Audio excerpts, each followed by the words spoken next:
All right, I think we are go. Yes, we are. All right, ladies and gentlemen, it's now time for race 286 from Atlanta Motor Speedway, the Ambetter Health 400. 400 miles around this tight 1.54-mile racetrack, home to some of the most fantastic Atlanta finishes, one of those fantastic Atlanta finishes we've seen over the years. A lot of photo finishes, a lot of dramatic finishes at this racetrack, whatever you want to call it. But I'm pretty sure it's going to be another banger race today, as it was last year in the closest three-wide finish at Atlanta Motor Speedway with Daniel Suarez, Ryan Blaney, and Kyle Busch, with Daniel Suarez coming out on top. Will we see another dramatic finish or dramatic photo finish like we seen last year in the spring? We'll find out. The Ambetter Health 400 and Atlanta Motor Superspeedway, or however you want to call it, is coming up shortly. It's going to be tight here on this track. Still wish the drivers still had like the intermediate package, but whatever. It's time for the command.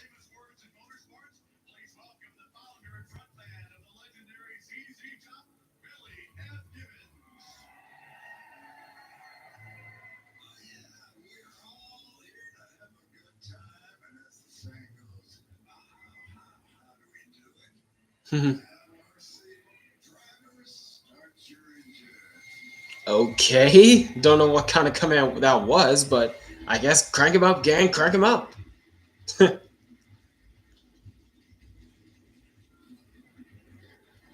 39 of NASCAR's best roar their engines in Hampton, Georgia, in the Peach State, getting ready to battle for 400 miles around this racetrack.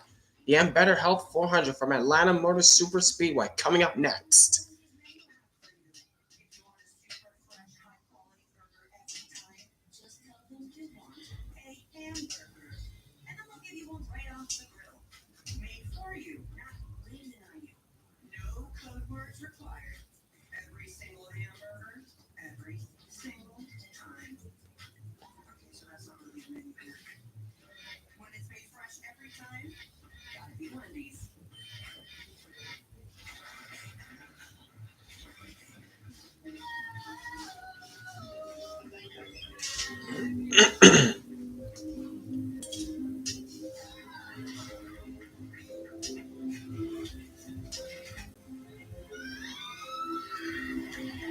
Yep, we are back. That's exactly right, Hurricane Lee.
That's coming up in a couple of weeks. And also coming up next Sunday, IndyCar, the fastest racing on the the fastest racing on earth, as he just said. IndyCar is coming up next week. IndyCar returns next week for the first race on Fox at St. Petersburg.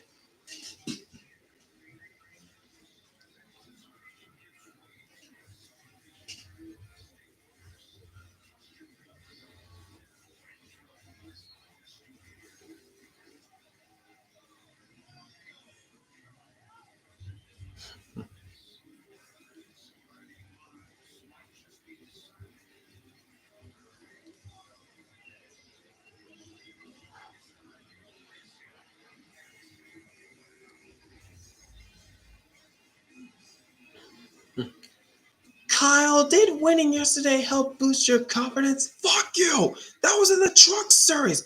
I'm. Everybody knows I'm the best in the Trucks, Xfinity, and Cup Series. So why do you ask that question?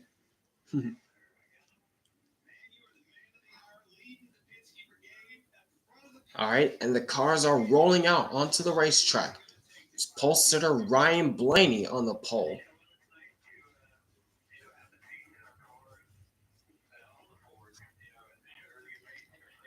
Yeah, Penske is looking very strong at this racetrack as usual.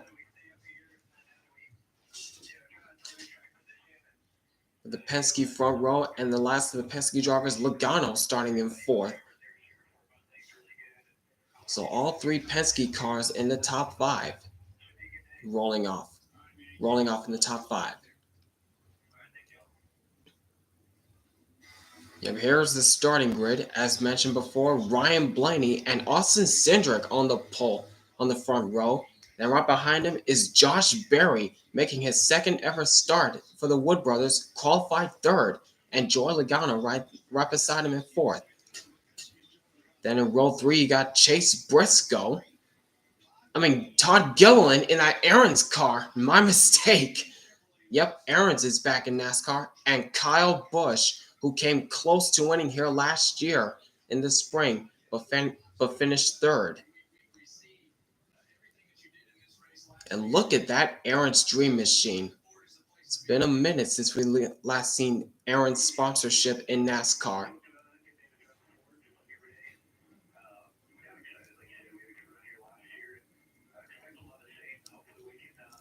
And last year in this exact race, Todd Gilliland looked very strong, throughout the course of the race. Todd Gilliland looked very strong throughout the course of the race last year. Looked like he could be a contender to win this thing.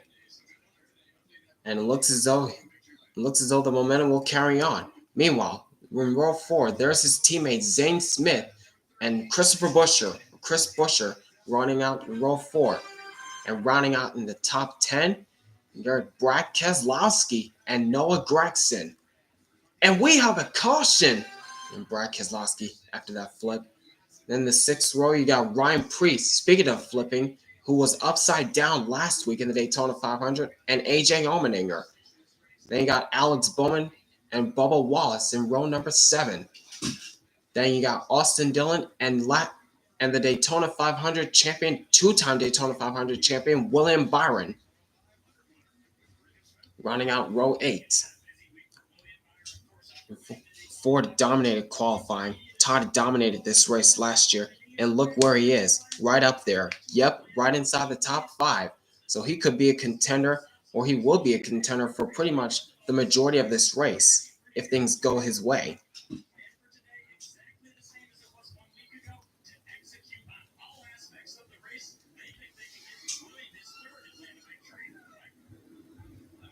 You got row 9, you got Kyle Larson and Tyler Reddick. Not a very good qualifying for all of HMS Hendrick Motorsports cars. And there's Chase Elliott, who's the last driver inside the top 20 in 19th, and Ty Dillon.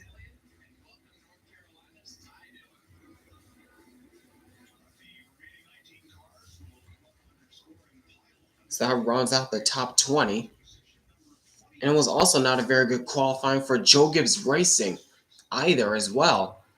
Got Chase Briscoe in 25th. Got Christopher Bell 32nd. Denny Hamlin 37th. Yikes. And there's Ty Grandpa Gibbs in 36th. Yikes. Not a very good qualifying for JGR either. They got their work cut out for. And there's last year's winner, Daniel Suarez. And here come the cars down pit road to test their pit speeds.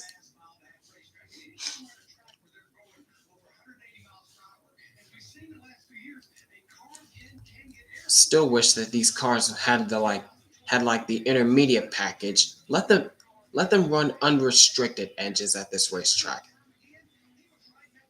Please NASCAR, let the Cup Series Let all of NASCAR series run unrestricted engines at this racetrack, please. Like the track is already wearing out. There's no need for restricted engines at this track. Yeah, look at this. Look at how the track is already wearing out. It already has a grayish look to it.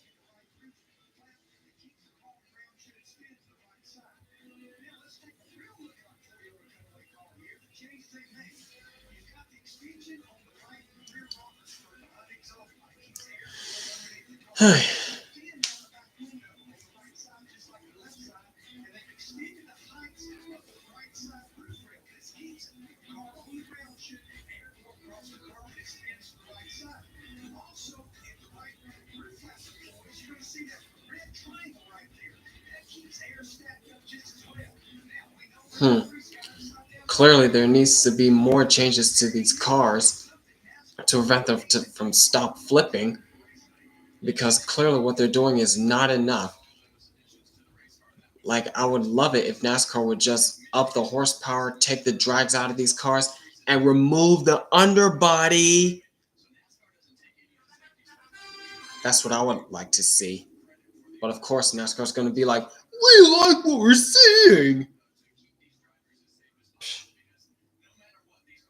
Heck, what do I know? –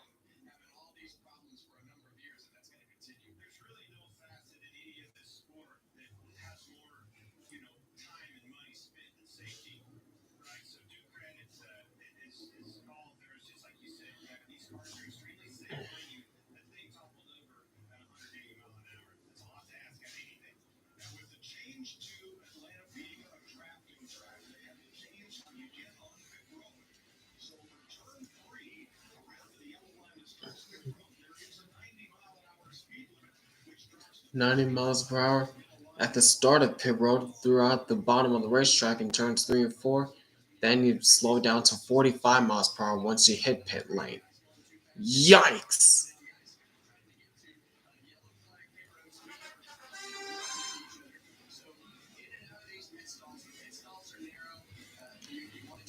Yep, that's right. Atlanta Motor Speedway is the longest 1.5 mile racetrack at 1.54 miles.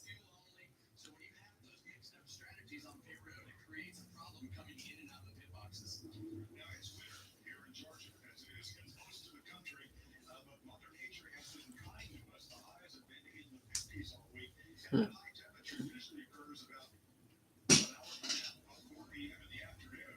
And I think the drivers just got the one to go signal, so they'll be coming to green this time by. Yep, the lights are out on the pace car.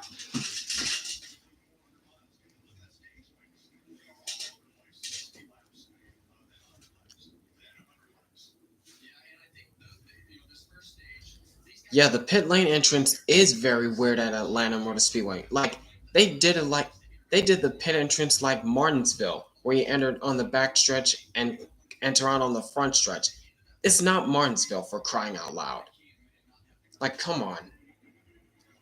No, there's no rain in the area, NASCAR Fan 33. There's no rain in the area. That's for what I hope.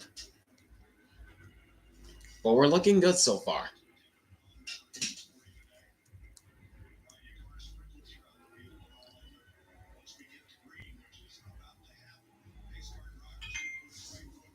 All right, here we go. The pace car makes the hard left turn onto pit lane. The crowd is on its feet, and here we go for race number 2 of the 36 race schedule. Green flag is in the air, and the Ambetter Health 400 gets the green flag. We're underway in Atlanta.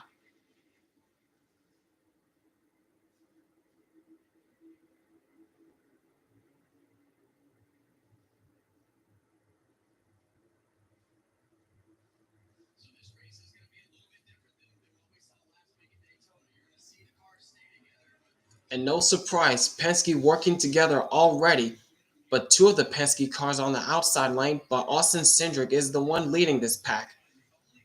Here they come off turn number 4, and it looks as though Austin Cindric will lead the first lap. Just barely over Ryan Blaney.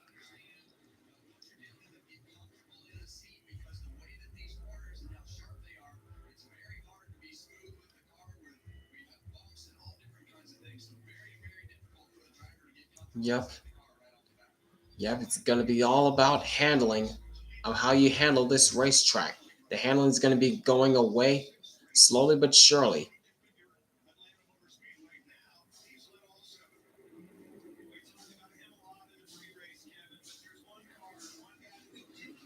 Meanwhile, three wide about mid pack back there.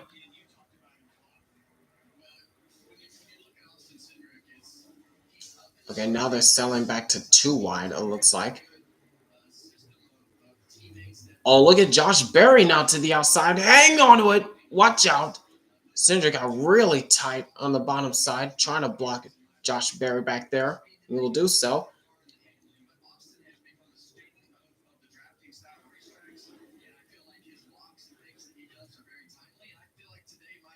While Atlanta is a super speedway, it races differently than Daytona and Dega. Yeah, it does, because the track is wearing out, like I said. But the one thing that I would still hope for NASCAR to do is let the drivers run unrestricted engines instead of restricted. Like, we don't need pack racing and like mile and a halves. Like, come on now. I just hope that someday we'll see drivers run unrestricted engines and use the intermediate package at this racetrack, because the track is wearing out, for crying out loud. It might be an old style pack race. Yeah, because of the handling, as I mentioned.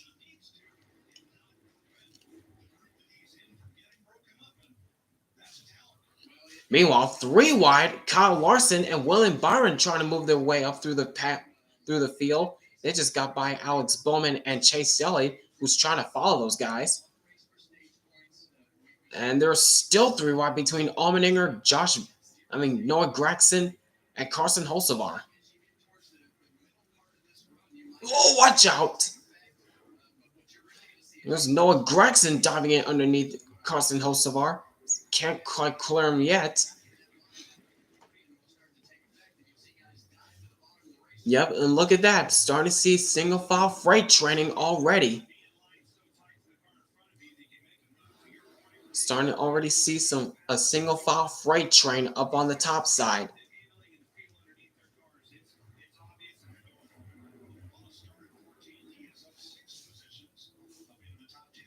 Whoa! Hang on to it. Hang on to it. Meanwhile, deep in the pack, there's Denny Hamlin. Up to 31st after starting 37th. Picking them off one at a time. He's trying to do.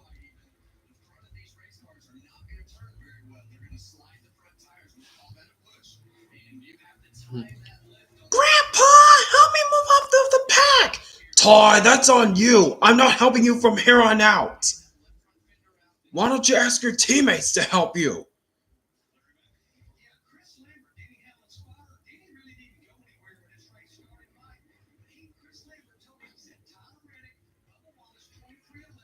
Yep, single file freight train.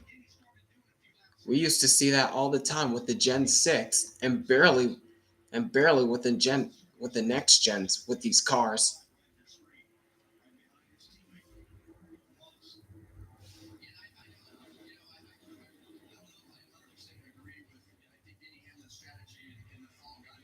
Woo! Woo! Chugga chugga chugga chugga chugga chugga chugga.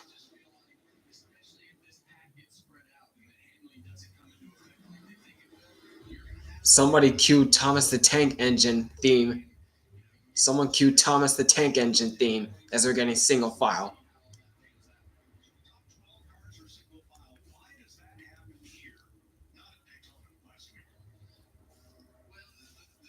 The single file racing was a thing before restrictor plates. Yeah, that's the thing.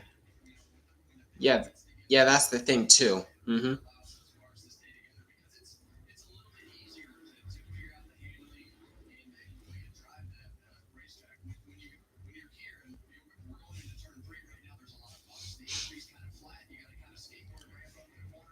Atlanta Spring 2024 is a bit overrated. In terms of the finish, yeah, I think they kind of overrated the finish because, yeah, they kind of overrated the finish as many people thought last year's race was spectacular because of what happened at the end. But it was still one of the best races of the year in 2024. But anyways, going to commercial, and Austin Cindric continues to lead this freight train at Atlanta.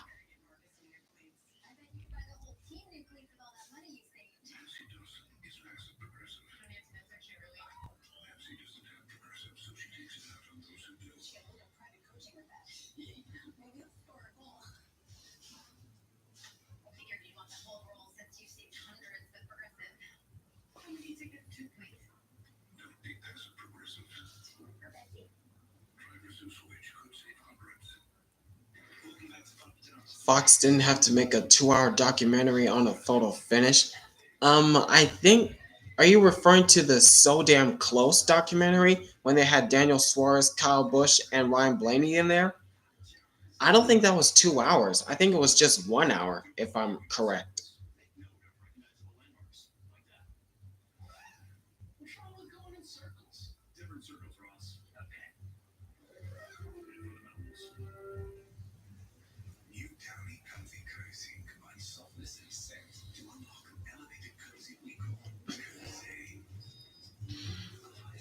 Wait, didn't NASCAR set just a side by side on super speedways?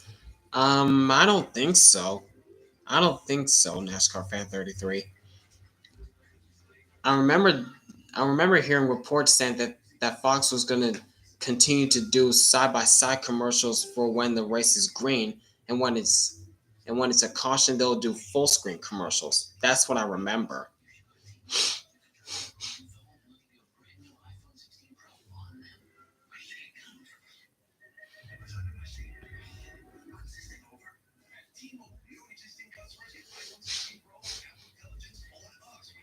I don't remember, to be honest, but it was still a bit unnecessary, I guess.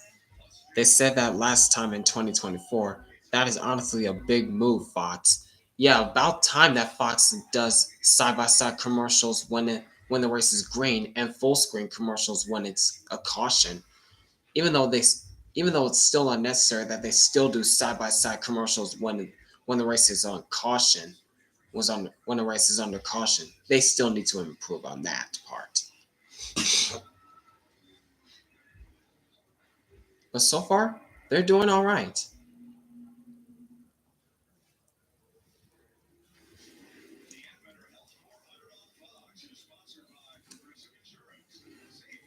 All right, and we're back, and we might have a challenge for the lead. Here comes Logano to the inside of his teammate Austin Cindric, but he has no help on the bottom side. Now he's got it. Now he's got help from the other teammate Blaney.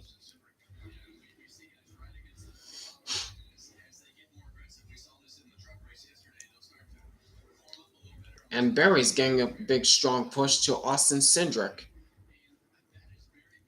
Ha ha ha ha ha! I'm going for this lead. But you got no help, Logano. Yep. And speaking of big movers, look at William Byron. He's already up inside the top five. Looks like battling with Ryan Blaney, trying to get into the top five position. But so far, he's worked his way upside the top 10. And same with Kyle Larson.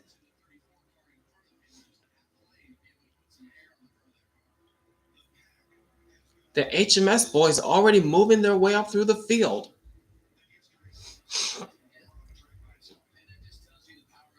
And not too far behind is Alex Bowman and Chase Elliott as well.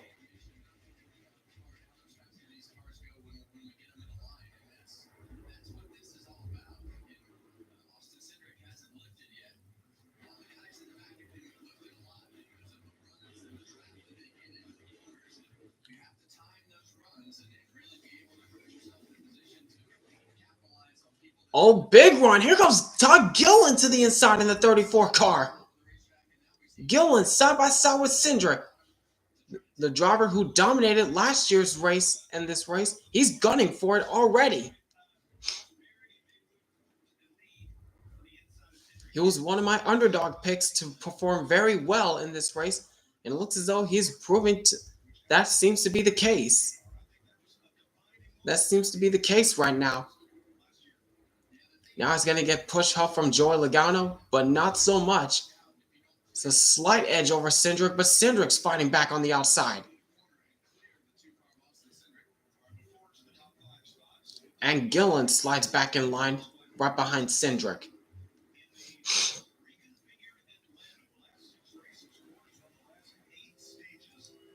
Yesterday during the truck race, there were people saying that Busch should not be running truck races, and instead they said they should let that ARCA driver who is on YouTube get a ride instead. What? I have 100. I'm trying to understand what you're trying to say, Base Tugboat, but I couldn't understand what you're saying because of the typing, because of the grammar. But I get what you're saying, that Kyle Busch shouldn't be running in truck races. I mean, yes and no. On the yes side, I understand that he's running only 5 truck races because he hasn't won in a while, and he did win in a photo finish over Stuart Friesen, but kind of like, I mean, yes, that he should be running truck races, but no at the same time because he's running full time in the Cup Series. And not to mention, prospects can learn. Yeah, that's the thing too, John. That's what I meant to say as well.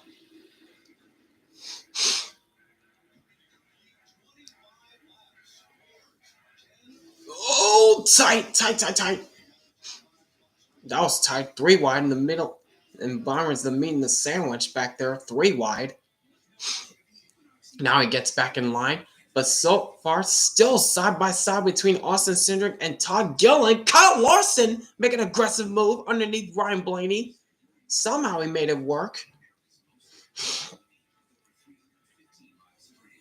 Now it's 3 wide between Wallace, Byron, and Larson. And here goes Tyler Reddick coming up to help out his teammate. And they're 3 wide behind him as well. Here comes Hocevar into the mix as well. He's worked his way inside the top 10. People were saying that Spire should get replaced by Cletus McFarland, who wrecked twice in the ARCA race at Daytona. There's a cult-like following, starting with that guy. Yikes.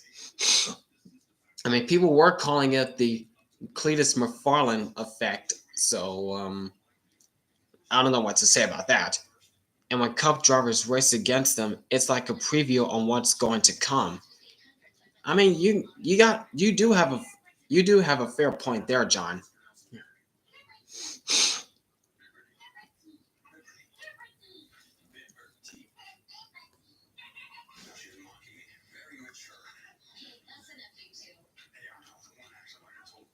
Well, meanwhile, there were 3 wide. Now they're 3 wide again as Keselowski gets pushed out from Bowman.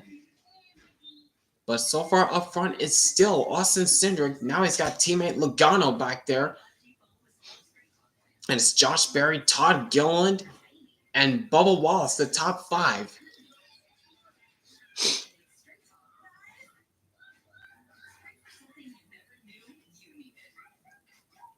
Yeah, I'm glad that Fox is doing side-by-side commercials for when the great race is green.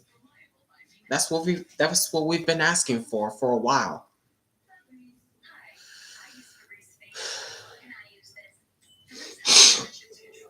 Oh no, now Todd Gilliland's got no help from the inside.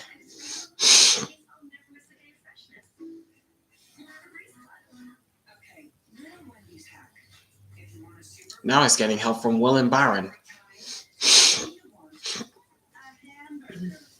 Wish there was no commercials completely, but that's not possible. Yeah, I kind of wish for commercial-free races as well, but I don't see that happening in the near future.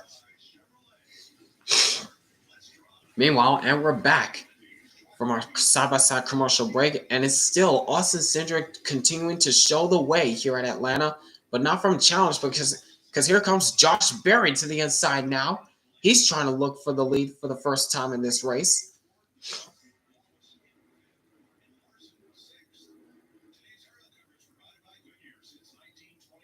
Oh my, watch out, Byron. Oh, 3 wide. Here goes Blaney back to the inside. 2 wide inside.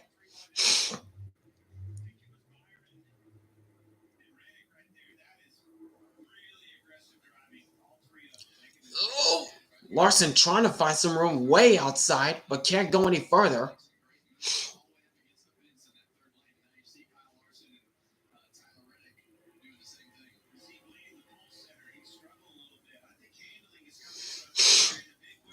Yep, there's the handling I was talking about. See some top drivers who started this race near the front, they're starting to fall back just a little bit. And the drivers who started near the rear are moving their way up through the field, close coming up to the front.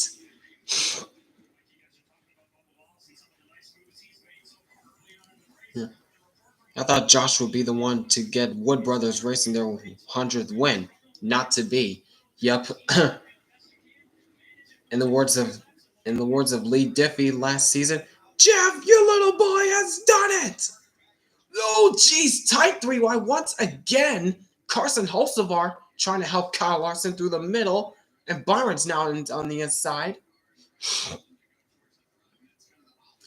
Yikes! Oh my!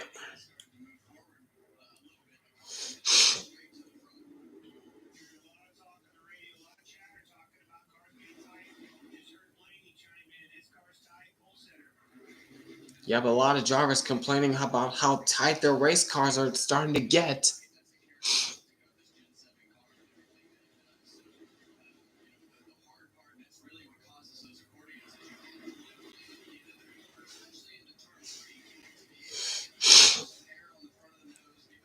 Harrison Burton was the least deserving playoff driver of all time. He was last in points. Yeah, last of the full-time drivers, 34th in points.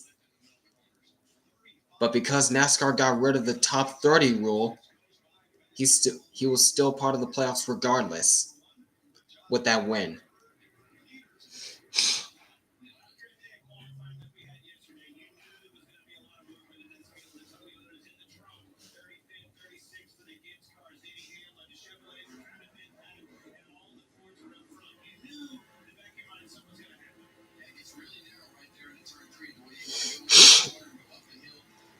That's like the Browns making the playoffs 1-16 in 2016. Jeez, I didn't know about that until you told me about it.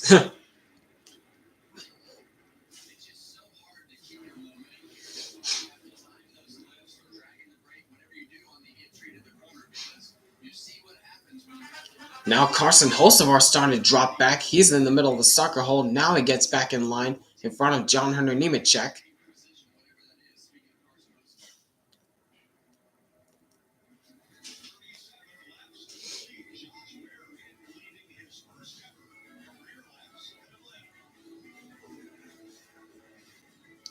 Here's my early 2026 prediction. Denny Hamlin retires at the end of the 2025 season, and Kyle Busch returns to Joe Gibbs Racing. That's bold. That's a bold prediction, Ice. It was nice for Harrison to win, knowing that it might have been his last Cup season. Yeah, it was a really good feel-good story, and for Jeff Burton to witness his son Harrison winning for the first time in the Cup Series, that was icing on the cake. Now Harrison Burton is now back in the Xfinity Series, running for AM Racing in the number 15.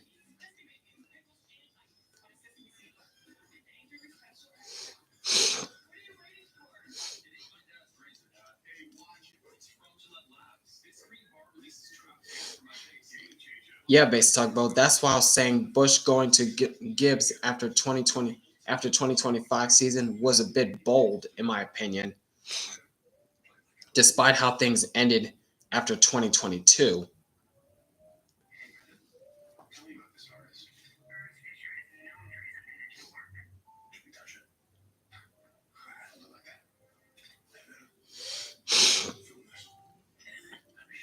Prediction: the asteroid everybody is talking about only hits Texas Motor Speedway on Christmas Day of 2032. Oh my gosh. That's still another 7 that's still 7 years away.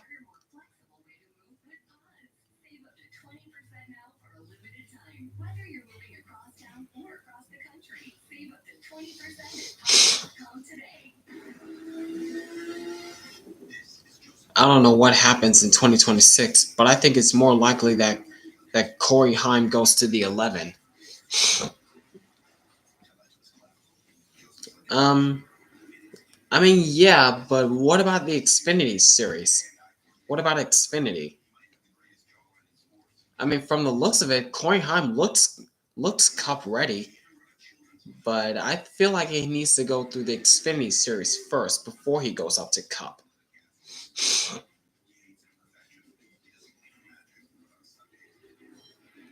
2% chance of hitting the earth. Maybe. Meanwhile, meanwhile, as they're side by side now exiting from side by side commercials, Todd Gillen goes to the point, just squeezing in front of Josh Berry for the top spot.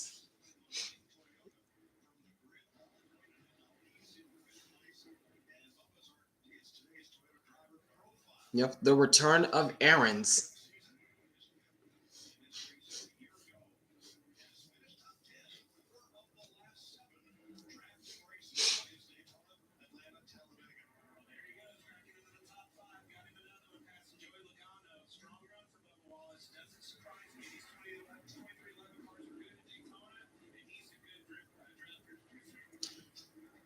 What? Drifter? Drifter? What? It's Drifter. Come on, guys. Come on, guys. Now Josh Berry goes back to the point. Golly, a lot of lead changes happening left and right.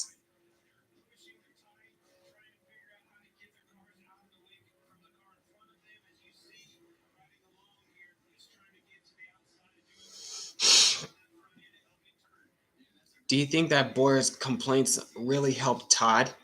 Um, I wouldn't say for sure, but from the looks of it, of how he's running at Atlanta, he's doing pretty solid for the most part.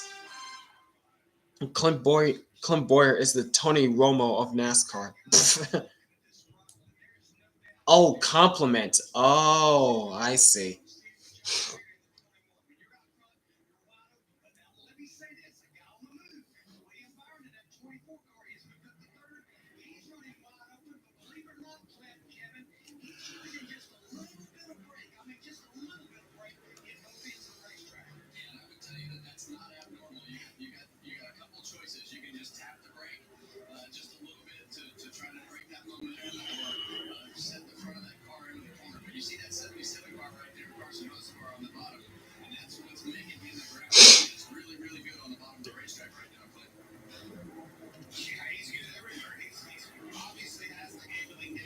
Oh, and there goes Logano once again underneath William Byron, going for the fourth spot.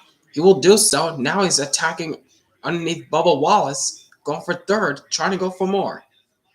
But he's got no help once again.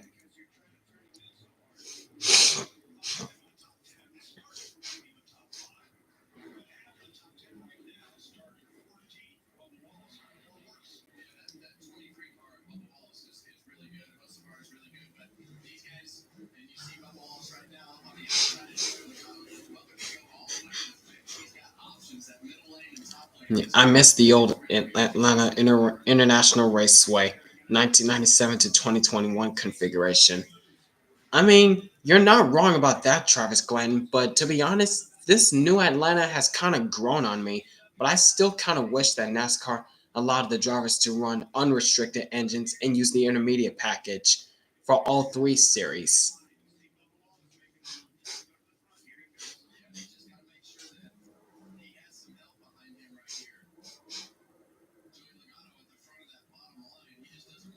Now, speaking of that, Bubba Wallace tried to go for the lead from Josh Berry, but he had no help.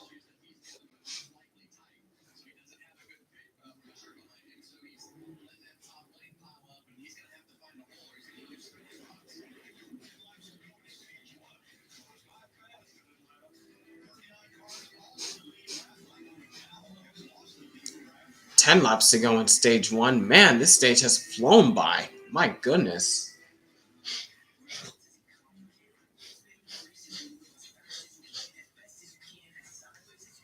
Hold on a second. Hold on.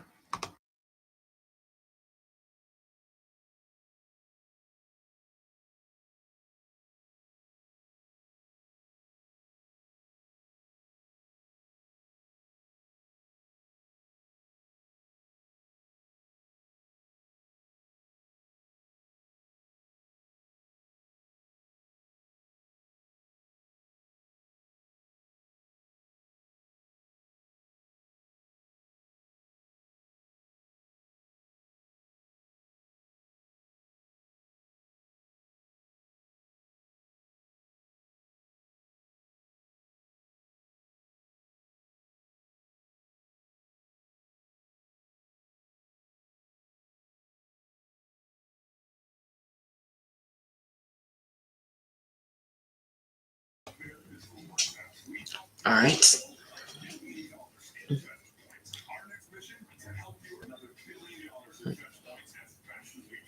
As I've gotten older, I've found myself preferring flat out races, meaning less yells and faster races.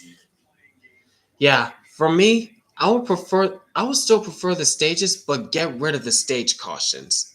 That's my take on it.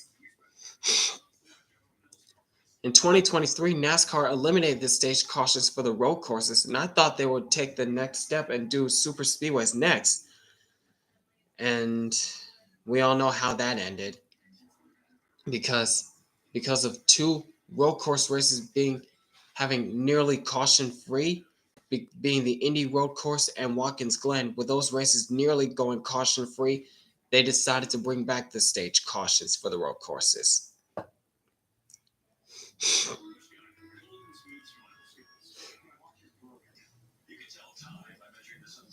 Best Atlanta race was 92 Hooters 500. Oh yeah, 100%.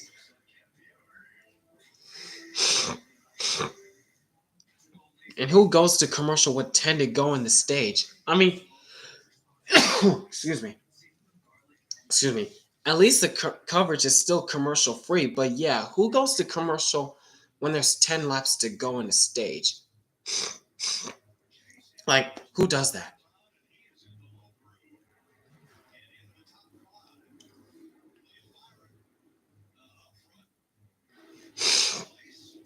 Yeah, that's unfortunate that Hooters is no longer in NASCAR because of how things went.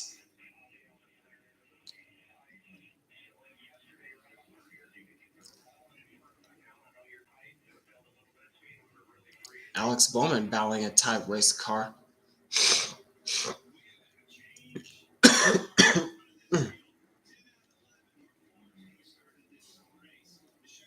Yep, Hooters filed for bankruptcy as well. That's right. That's right.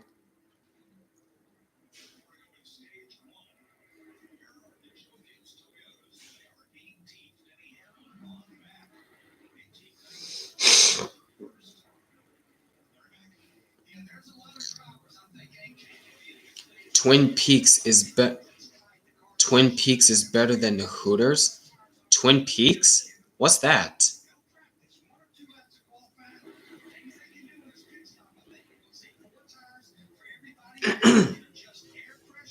Whoa, hang on, Will Logano. He's getting freight trained on the bottom.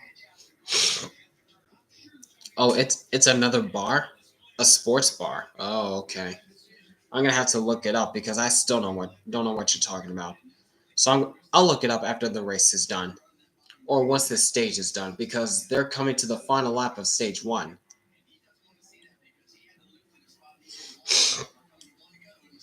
All right, final lap in stage one. Here they come. Final lap. Josh Berry continues to hold off the field with his Ford teammate Austin Cindric behind him, but William Byron's looking for a strong charge. But what's Austin Cindric gonna do behind him? Whoa, Byron! He blocks Bubba Wallace, and Bubba Wallace gets really tight. Byron up to second, but can he clear Cindric? No.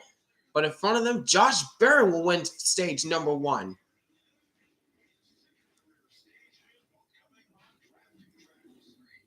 All right, Josh. Very good run for Josh Berry and the Wood Brothers 21 car. All right, that was a very quick stage. But next stage, 100 laps. Next stage is 100 laps.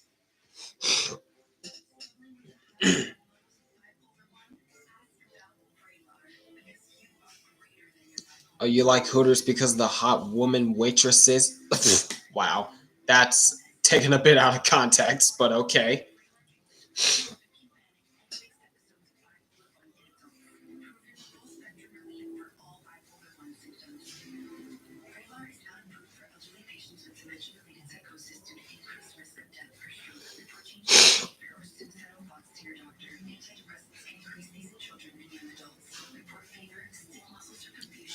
Yeah, the hot waitresses show more skin at Twin Peaks, but okay. What is going on? What is going on?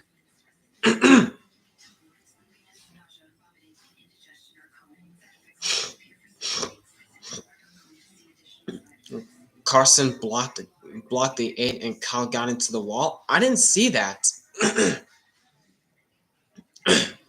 I didn't see that. Carson Hocevar blocked Kyle Busch and Busch scraped the wall. I didn't see that.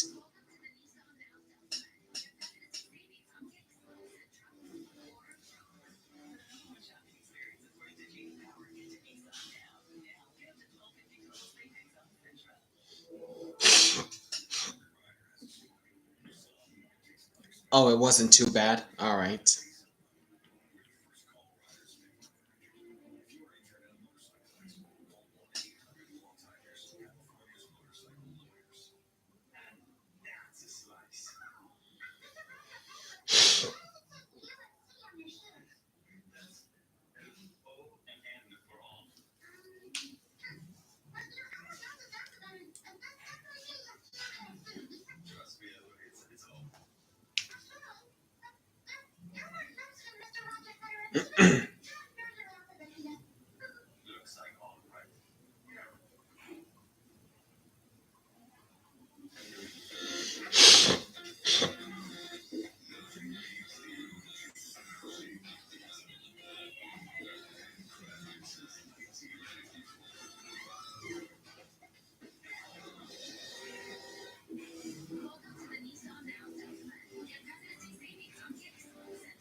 Oh, yikes. I see what you were talking about. I see what you were talking about.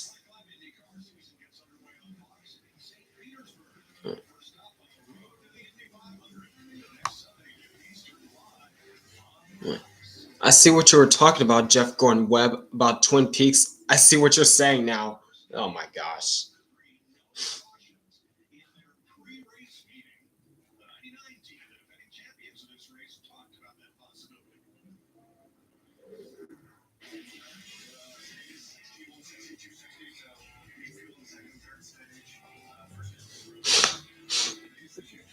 You missed the rookie stripe bumpers? I do too. I don't know why NASCAR decided to get rid of them. Quote unquote, it's unnecessary. Like, what kind of reason is that?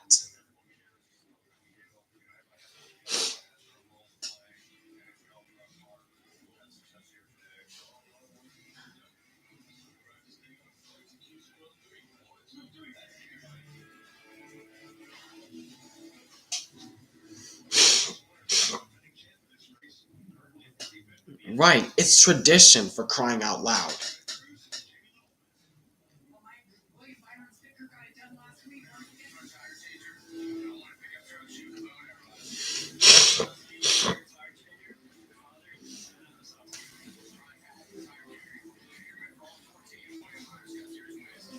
You're telling me Jeff Gordon and Dale Earnhardt had to run rookie straps, but Riley Herbst won't?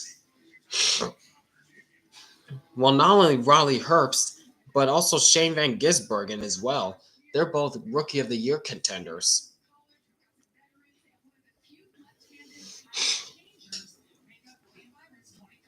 All right, drivers are now going down the pit lane.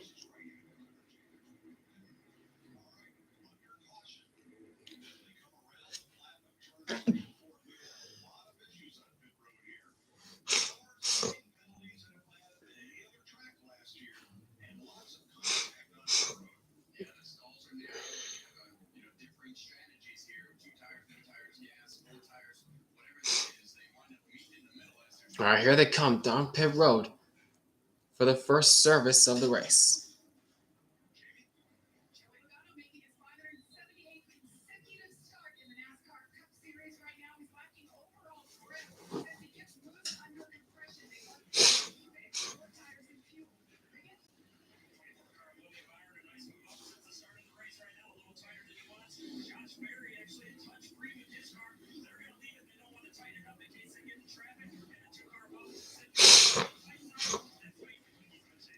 Oh, it looks like Logano's going to get out first. Yes, he will. Whoa, contact between Cindric and Bowman. Not too much.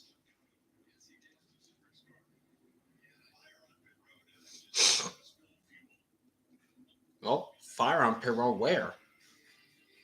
Okay, I guess we're not going to see it. But Joey Logano wins the race off pit road.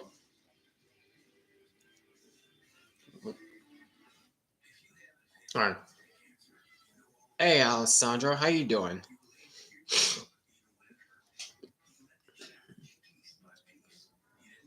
Kyle Busch lost 20 spots on pit road. Huh?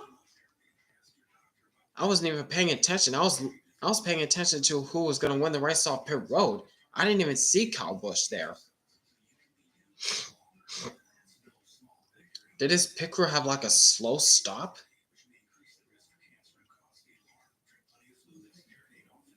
You think you're going to go to Twin Peaks one day? Twin Peaks? I don't think there's one here in California. I don't think there's a Twin Peaks here in California.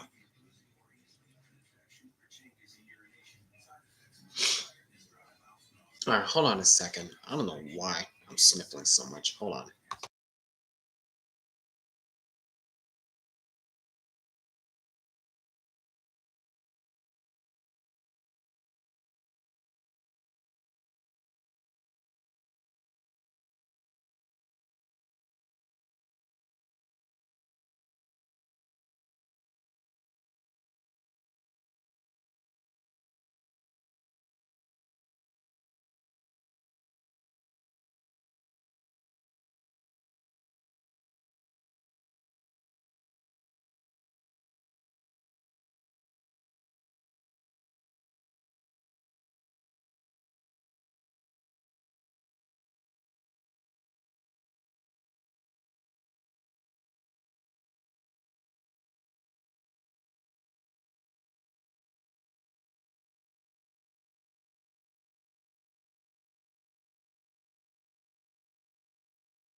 What in the world? What in the world? What? No. Who is it? Ambetter Health 400 Live? Come on, really? Oh my gosh. No. You're going bye-bye. You're going bye-bye.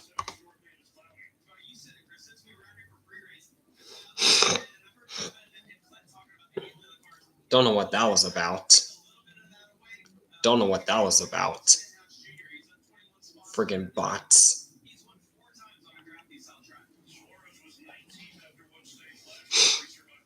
Yeah, clearly it was a bot account.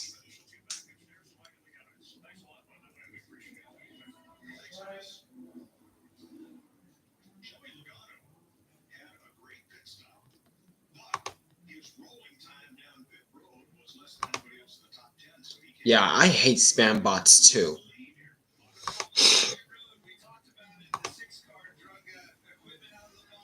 Yikes, Keselowski removing equipment from his pit box. Ouch. That ain't good. And Logano also had a good stop, but he's starting deep in the field due to something. Don't know what it is.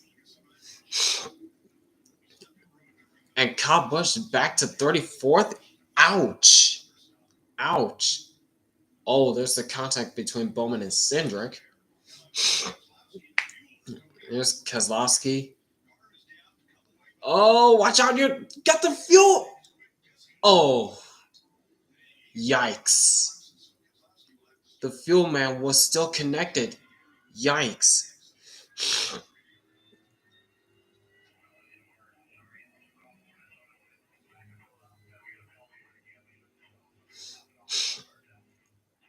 Mm, yikes. Troubles early for Keselowski.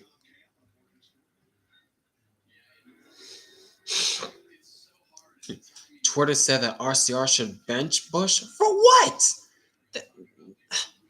Because he had a bad pit road stint? Like, what kind of sense does that make again?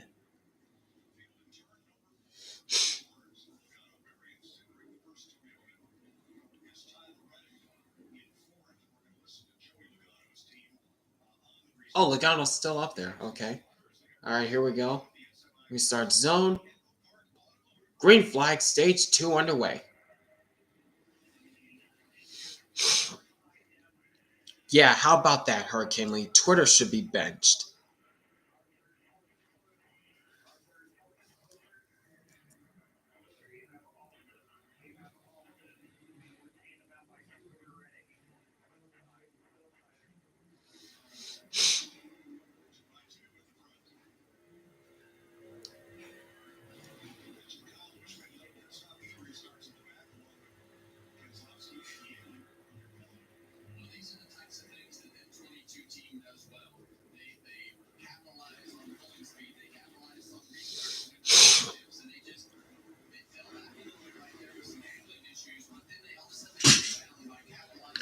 Side by side between Josh Berry and Joey Logano.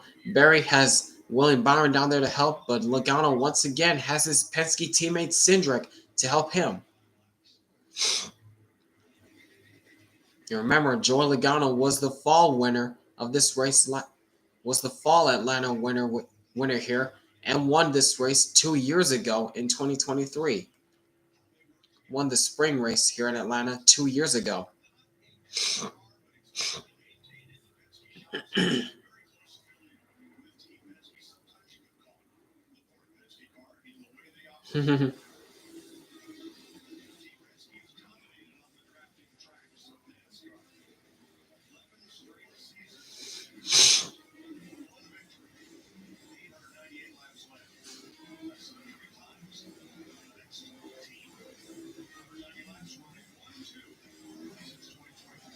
Jeez.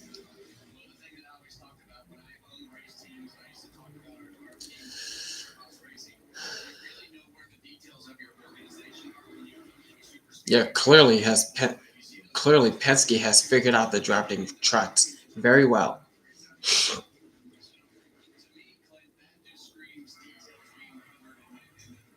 Fox even say Superspeedway. Anyone they say drafting tracks. What the heck? Wow. Oh my gosh.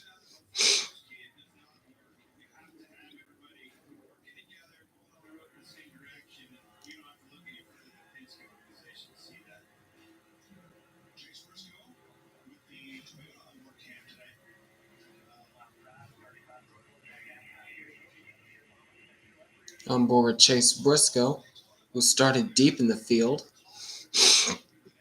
who started 25th actually, and he was a big story throughout the week as his team was docked 100 points for an L2 penalty on the after adjustment to the spoiler, and you can't do that with these next gen cars. You can't modify a specific part on these cars, or else you'll be penalized, and that was the case for Chase Briscoe. So as a result, Chase Briscoe doesn't have his original crew chief for 2 races.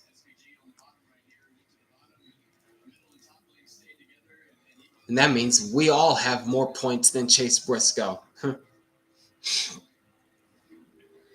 Whoa, watch out!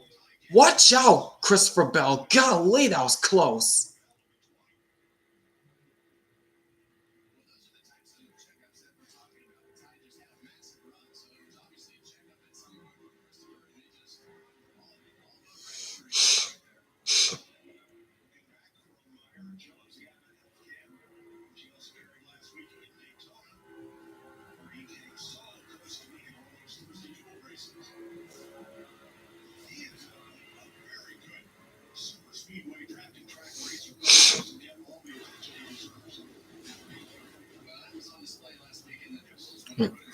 How was Joe Gibbs able to get sponsorship for Hamlin when FedEx left, yet they couldn't for Busch when Mars left? Huh. Yeah, that's what I like to wonder as well. I mean, yeah, FedEx is no longer a thing for Joe Gibbs Racing since they left after last season, but hmm. Yeah, I would like to know what's going on at the JGR camp. I would really love to know. But meanwhile, up front, it's still a Penske driver leading the way, and it's Joey Logano, with Josh Berry running in second right behind him.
Oh, caution. What's going on?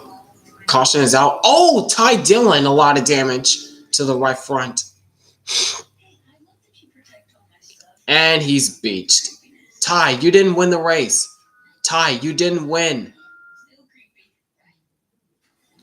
Ty, you didn't win.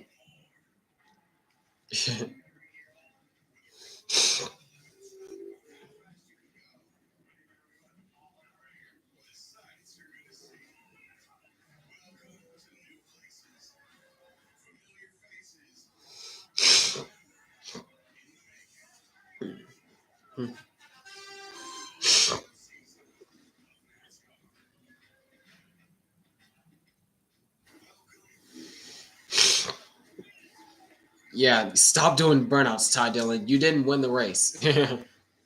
You have a flat tire. Just stop doing.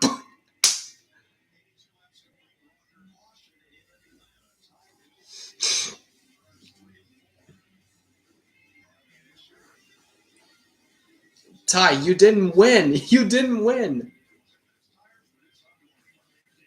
Yeah. Okay. What happened? Looked like he just lost it. Hmm. Did he lose it? Hmm. Oh, there's where the tire goes flat. Yeah.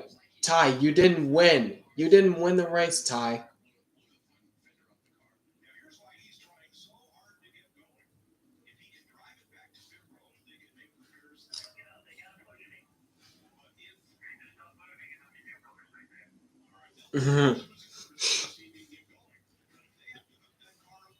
Yeah, that car is not going anywhere.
Ty Dillon versus Ty Gibbs. Battle of the Ties.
And they're back on pit road once again.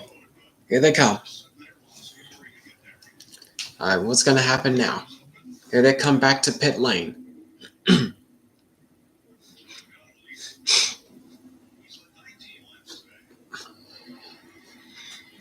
Ronald's in first, just getting fuel only. It's down and away. Same with Kyle Larson, trying to top it off with enough fuel to the end. And same with Josh Berry as well. Same with Cindric, down and away. And Elliott's down and away too. Whoa, that was close for Bowman. And Logano gets off first with Berry. Alex Bowman picks up 2 more spots. That's William Byron, Todd Gillen, Tyler Reddick, Austin Cindric, Larson, Blaney, and Wallace, the top 10. Oh, right rear went down on Ty Dillon's car. And there goes the right front.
Someone yesterday said that Busch stole the win away from Stuart Friesen.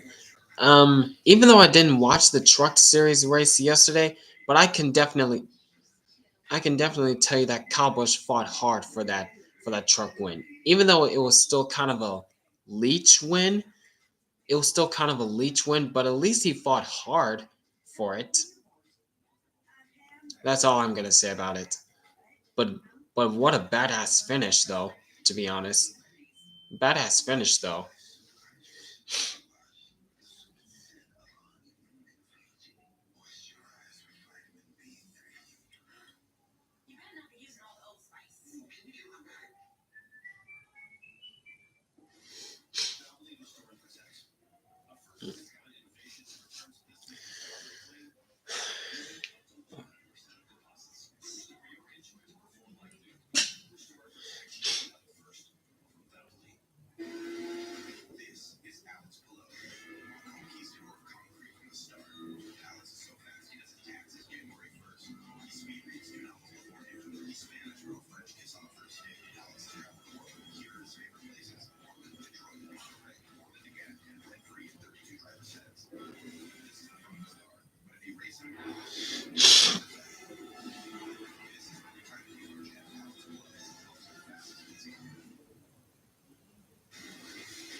It's kind of unfortunate that with IndyCar moving to Fox, it pushes Cup races to FS1. Yeah, yeah. But I mean, so far IndyCar for Fox, in terms of their marketing, they've been doing a very good job. Fox is been doing a very good job of advertising IndyCar more. That's what the sport needs. That's what IndyCar needs, more marketing and more eyeballs in the sport. But we'll see what happens next week when IndyCar comes on Fox next weekend. All right, here we come for the restart. Start zone, green flag. Logano on the jump.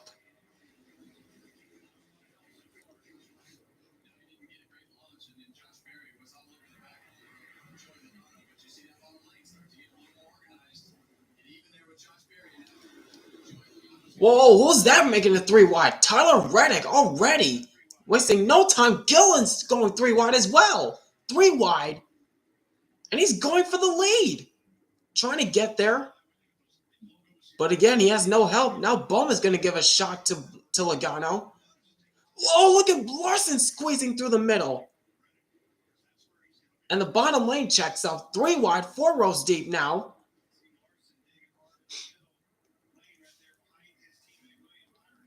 Now you got 300 motorsports cars on the top lane. The only guy that's not there is Chase Elliott as he's back behind Tyler Reddick, trying to get up to his teammates.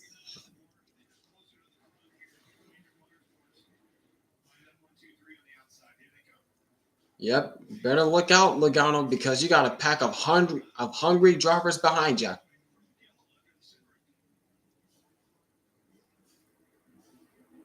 Oh, Logano doesn't know who to block, and here comes Gillen to the inside.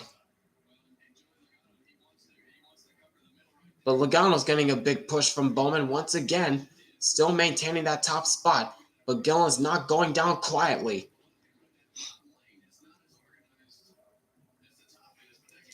Fox is marketing IndyCar more than NASCAR. I mean, I'll give Fox props for marketing IndyCar when they really needed it. But in terms of NASCAR, they were too lazy.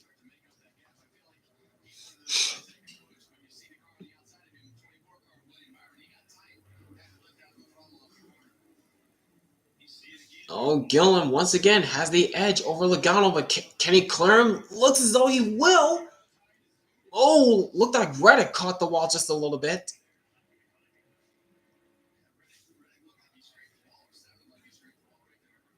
No, Gillen couldn't clear Logano again. Now he's side by side.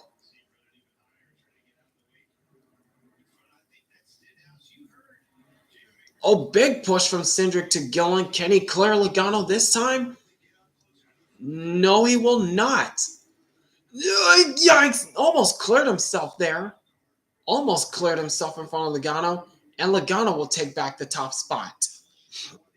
But not so fast again. All right, did Reddick catch the wall? Just a kiss. Just a kiss to the outside wall for Reddick. But he's still trucking.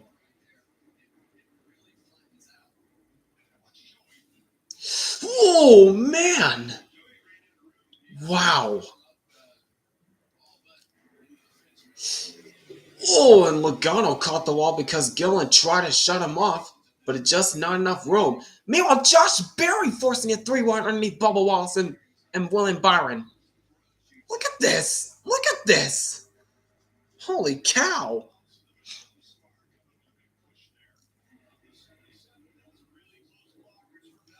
And Logano trying to do the same thing Gillen tried to do, but Gillen saying, nuh-uh, Logano.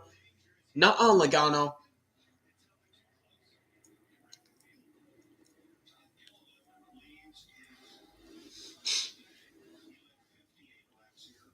Ty Dillon. I came here to win a championship in terms of the burnouts that he did when he got stuck.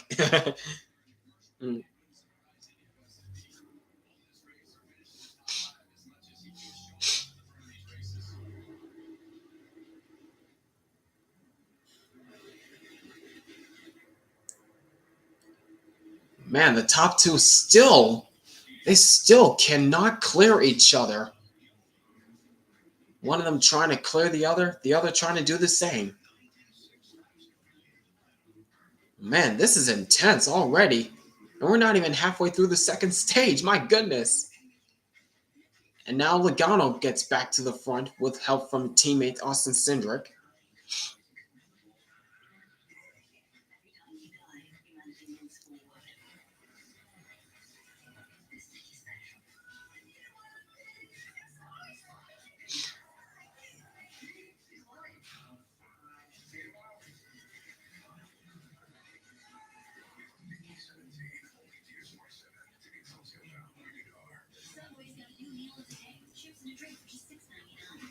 Whoa! Hang on, when Bell got really tight in front of Tyler Reddick. Wait, no, that's not. That's Christopher Bell underneath. That's Ryan Preece. Preece got really tight in front of Reddick. That could have been bad.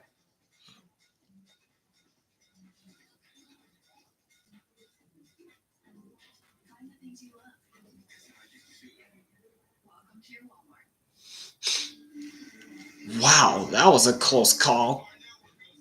And Reddick almost came down in front of Toyota teammate Christopher Bell. That could have been bad.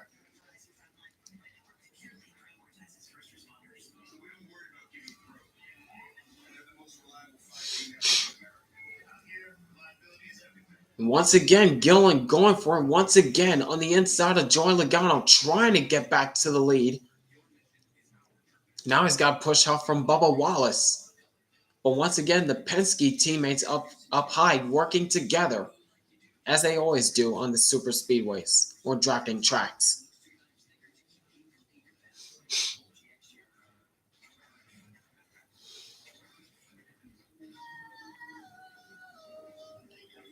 The Priest almost became a submarine missile again. Literally. Because he got really tight in front of Tyler Reddick.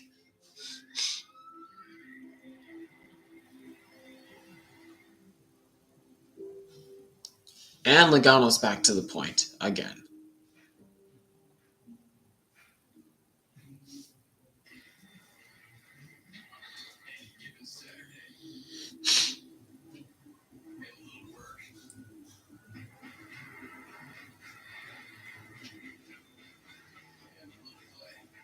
Oh, caution. Oh, spinner. Looked like it's Eric Jones into the wall. Yep, Eric Jones into the inside wall.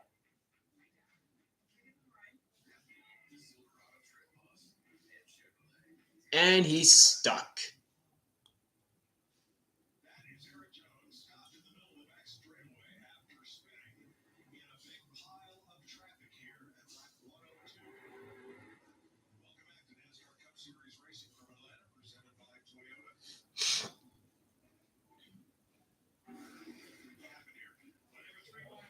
All right, what happened to Jones?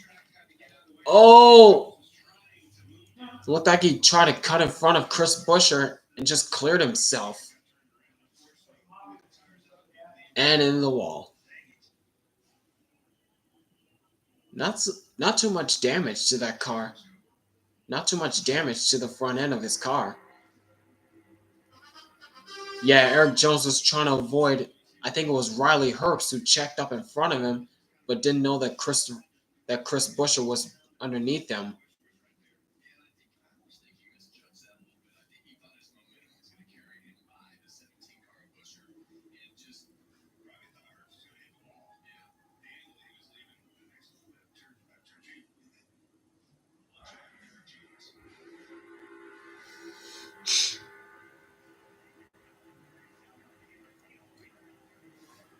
Yep, not clear, Jones. What? Why did I say that? Oh my gosh. Oh my gosh.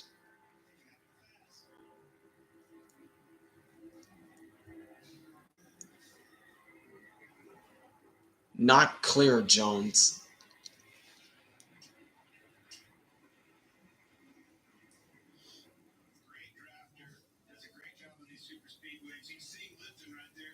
Yep, Herbst checked up. Jones tried to move down to avoid him, but didn't know the 17 was there.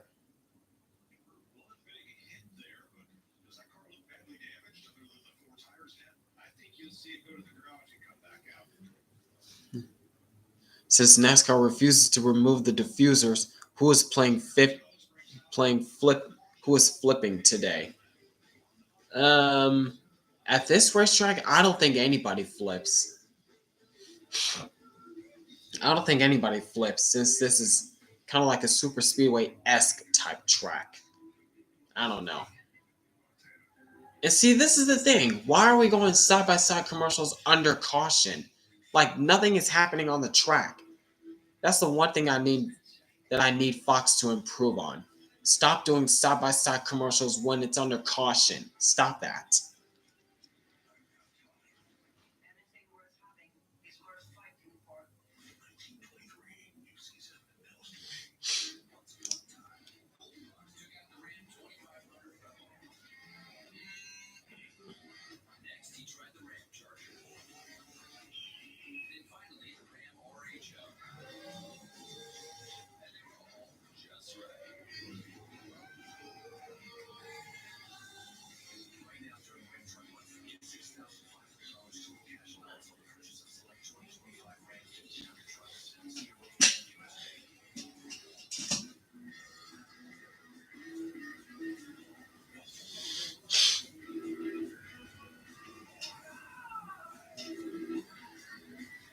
They think we want to see that car get dragged off.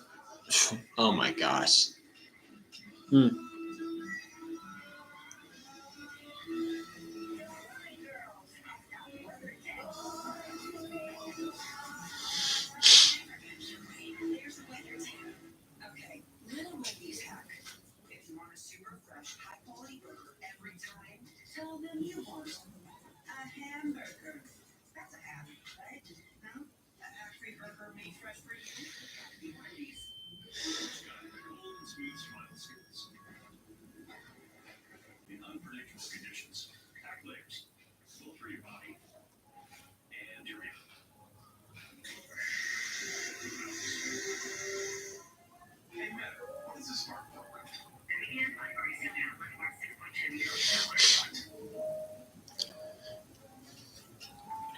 Yep.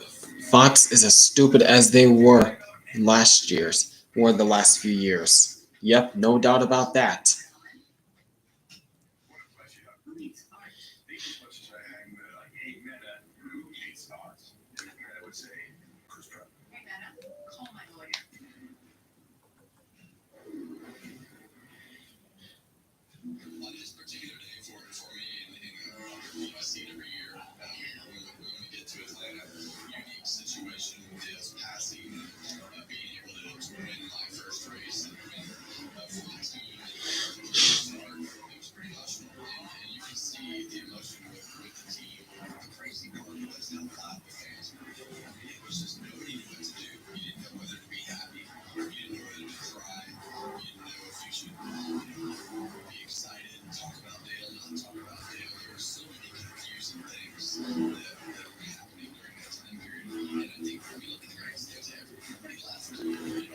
Wait, you're no longer blocked by NASCAR? How did you unblock yourself?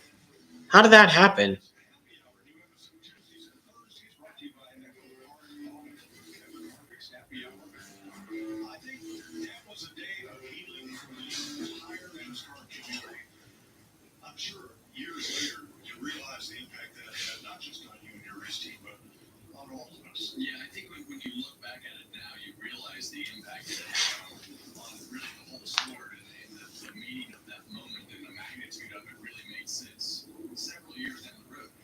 Well, if you're unblocked on the main NASCAR YouTube channel, Base Tugboat, I guess I might try mines because the last time I tried to leave comments on their NASCAR YouTube channel was 2021. And why am I blocked? I guess it was I've been blocked since September of 2021. That was after the Kevin Harvick and Chase Elliott deal at Bristol.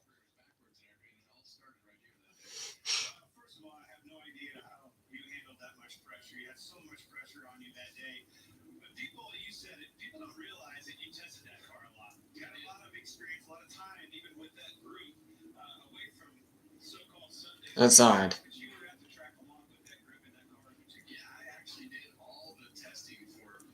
I guess my comments get auto blocked by YouTube with their filters.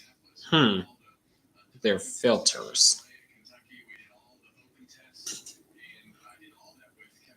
Yeah, the Harvick Elliott feud was just hard racing. Exactly. But I guess when I left my comments that there was just hard racing going, it was just hard racing until contact was made, and I was just voicing my opinions of what I saw between the Harvick Elliott deal. I guess NASCAR just decided to block me for whatever apparent reason, for no apparent reason, I guess. But after hearing that Base Tugboat was unblocked by NASCAR on YouTube, I guess I'll try to leave some comments on their YouTube channel as well to see if I'm still blocked. Hmm.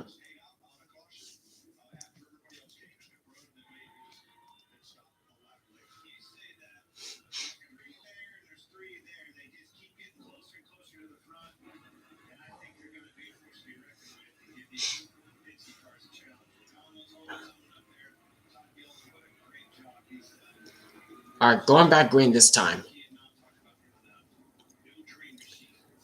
Start zone, green flag. About dead even on the jump between Logano and Gilliland. But Gilliland getting an even stronger push from Alex Bowman right behind him, and Gilliland goes to the point.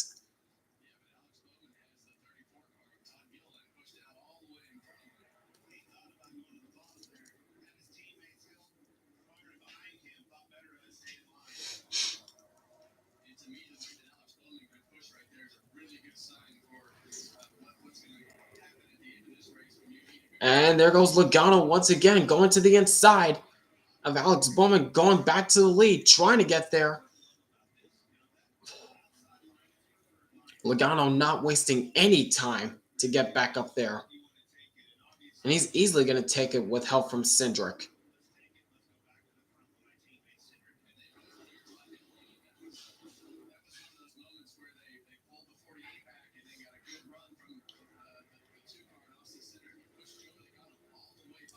And here goes Gilliland to the inside with a big run. But he's got no help on the bottom side. Not quite clear yet. No help on the bottom side. That was the risk he tried to take.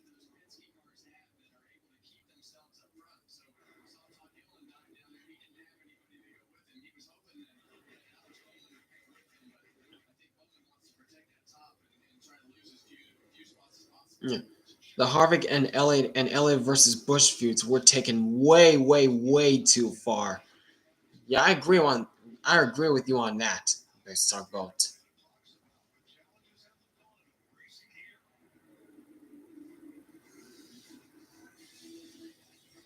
But that's just typical of the NASCAR fan base thinking that they're trying to kill each other on the racetrack. Like, what sense does that make?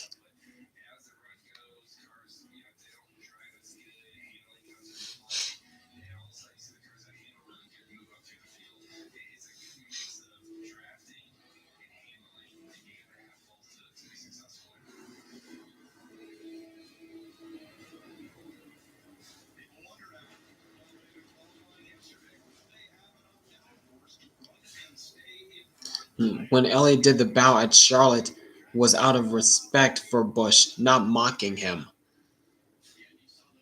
The Elliott LaJoy fiasco was so stupid. Exactly. In 2022 at Atlanta, when Elliott kind of forced LaJoy to go up high and LaJoy got the wall and wrecked on the last lap, that led to Elliott getting the lead. Everyone was like, Elliott intentionally walled LaJoy to win. Like, guys, do you not understand? LaJoy said he was loose getting in the first corner. LaJoy said that he was loose getting into the first corner, getting to Elliott's bumper. And LaJoy even admitted to himself saying that Elliott made a good block. LaJoy said that Elliott made a good block. But unfortunately to NASCAR fans, they think that Elliott intentionally walled LaJoy to win. Like, come on, guys. Y'all need to chill out.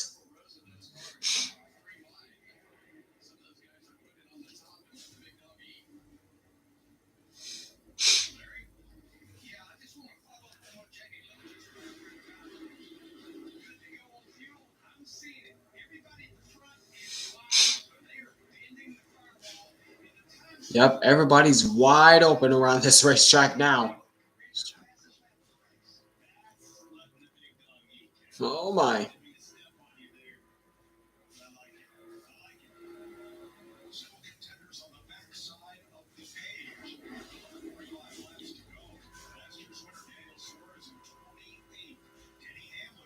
Even then, Elliott gave the money he quote earned back to Bush. Quote unquote earned back to Bush. Dang, I didn't know about that. That's the first time I'm knowing about that.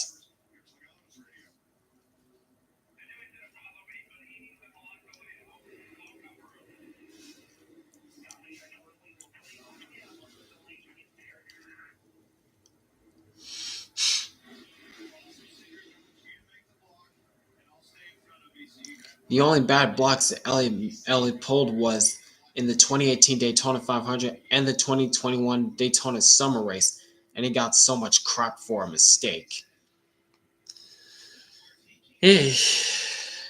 Yeah, the summer race of Daytona 2021, that was 100% on Elliott. That was a late block he pulled on Matt DiBenedetto. All right, hold on a second.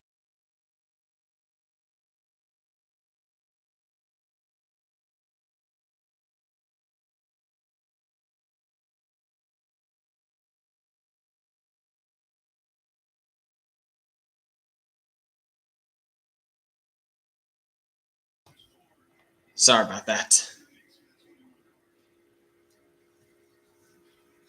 Whew.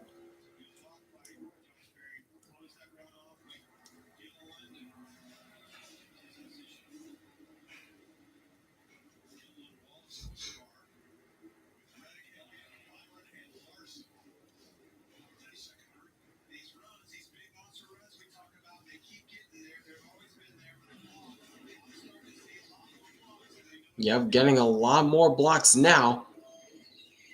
Whoa, watch it, Elliot. Keselowski's underneath you, dude.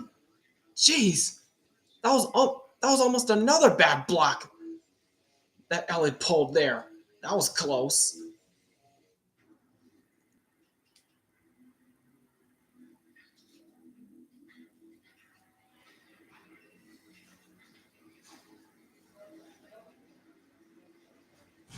Three wide between two of the Gibbs cars and Ryan Blaney back there. But the front, but about the front 10 or so are about single file now.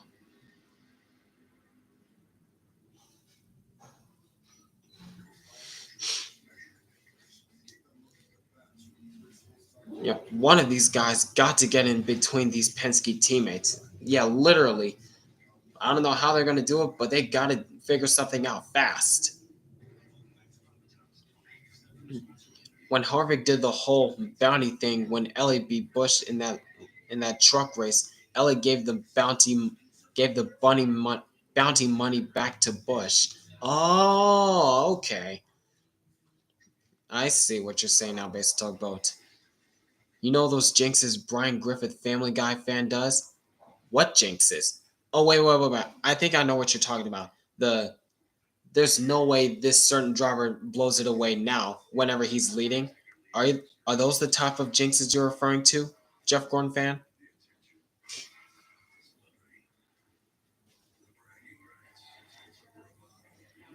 Because I think I know what you're talking about.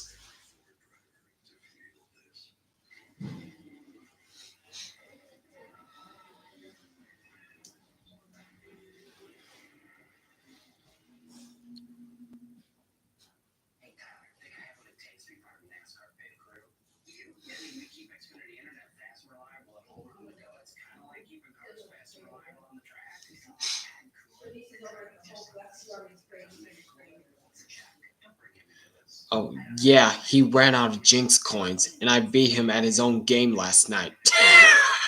Okay, all right. Okay. That's funny.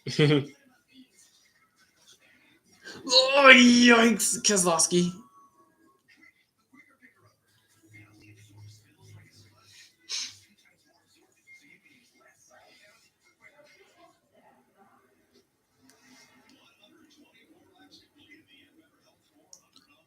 About we're about 5 laps away from halfway in this race. Yep, 5 laps left before we hit halfway. Also, when Elliott congratulated Busch at Auto Club, and when Busch wished Elliott to get better when he got injured, people people think there was a people think there is a rivalry between them when there is not. Dang, are you referring to when Kyle Busch won at Auto Club in 2023 and Chase Elliott finished second? Are you referring to that? Because that was the first thing that came to mind when you mentioned when Elliott congratulated Busch at Auto Club. Oh, okay. I see what you're saying now.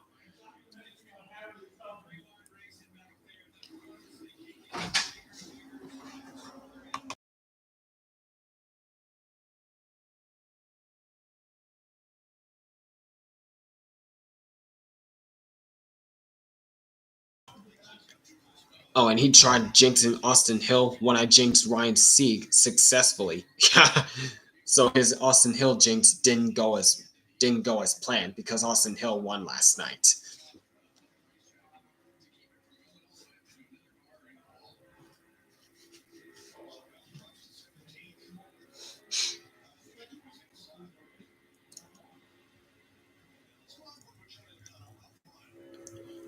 Yeah, because he was out of jinx coins. Yeah, as you mentioned.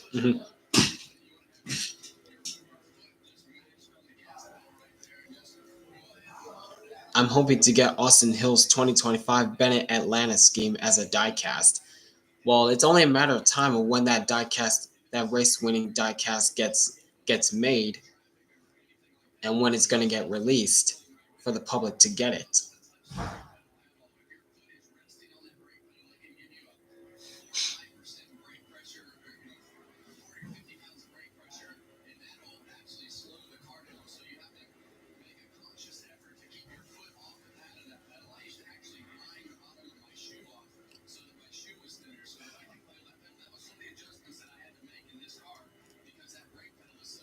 Oh, looks like they're side by side once again for third. Todd Gillen going around the outside of Alex Bowman.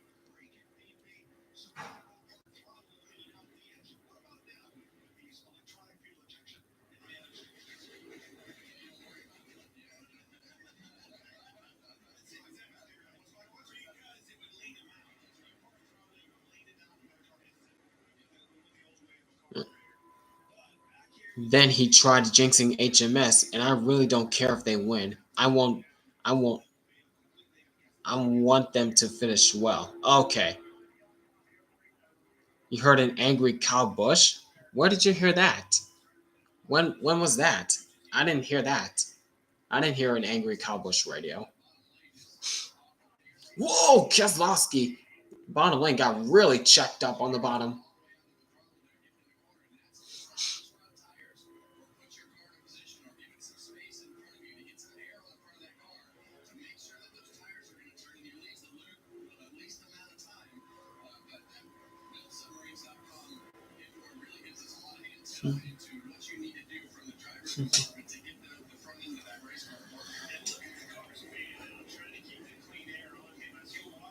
Man, how in the world are the top two still a good separation from the main pack? How is that possible?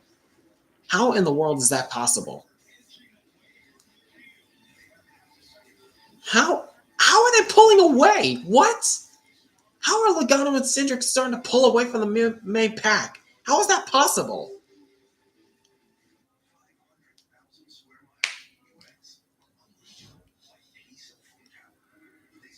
Oh, Todd Gillen has problems. What happened to him?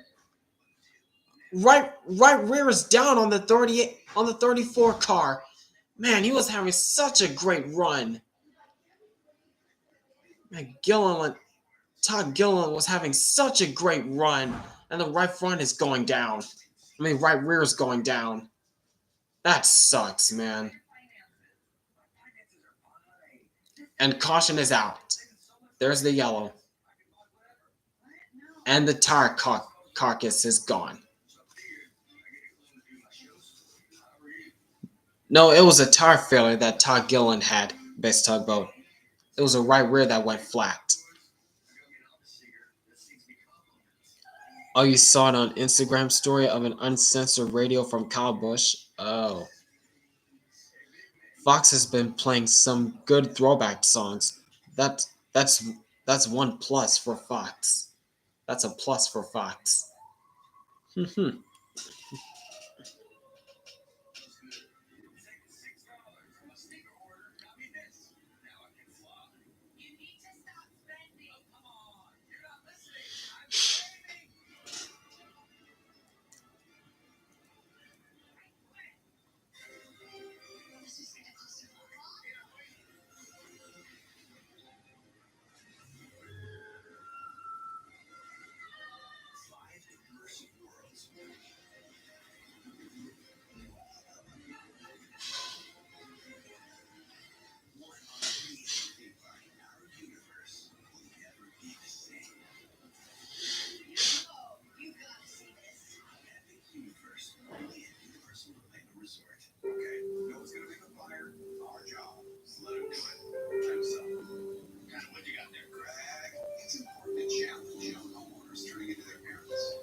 Carson Hocevar in fourth. I just noticed that. Where? Jeez, Hocevar is carrying Spire so far. He is carrying Spire right now.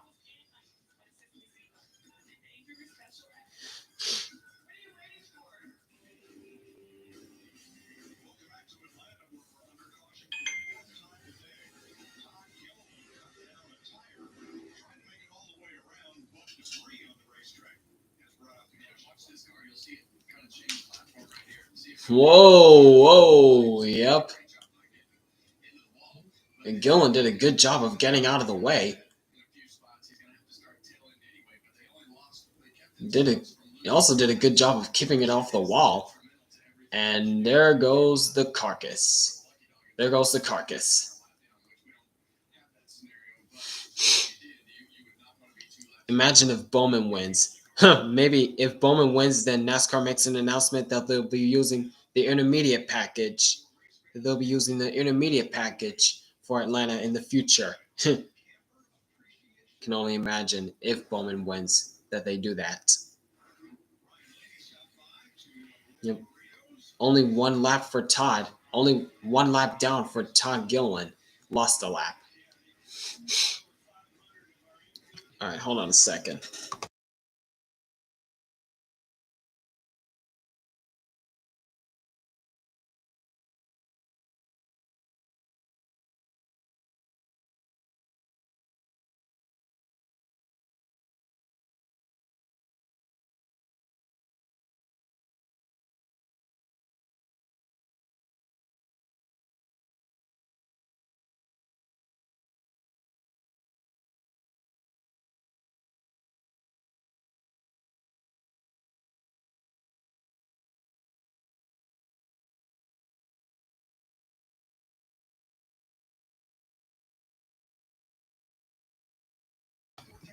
All right, pit stops.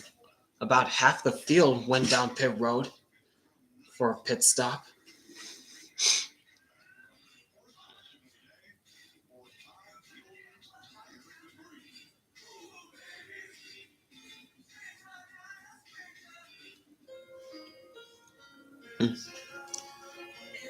Imagine if Bowman wins, he gets disqualified and Logano wins again. Oh please. Oh please.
La La Land. Oh my gosh.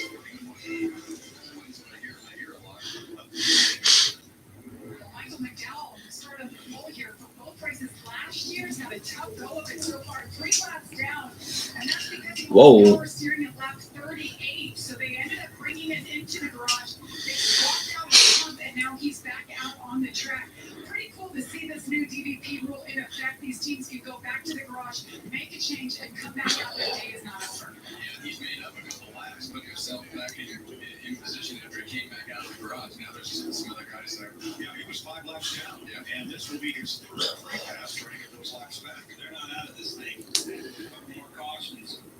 What was that? They were all stopped for a second. I think that was because they were. I guess the drivers were trying to take their time choosing a lane because of the choose cone they have there. Yeah, they're all stopped because they were trying to choose a lane of what they want to go because of the choose cone.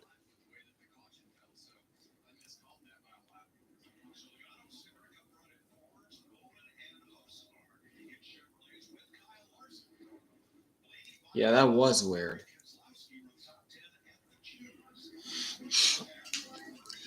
All right, here we go again. 21 laps to go on stage two. Green flag. Logano once again on the jump. But teammates pushing each other. Penske down low, HMS up high.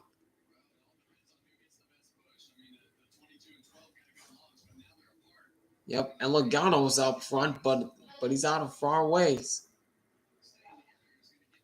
Oh, not quite clear. Logano couldn't clear the HMS boys up front, up high.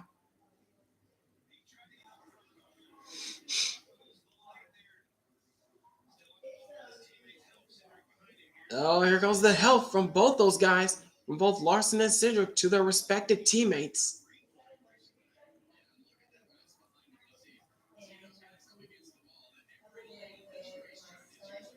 But don't look now, but look who's back inside the top 20. Kyle Busch. After being deep in the pack for most of this race, he's back inside the top 15. Trying to get back up there as quickly as possible.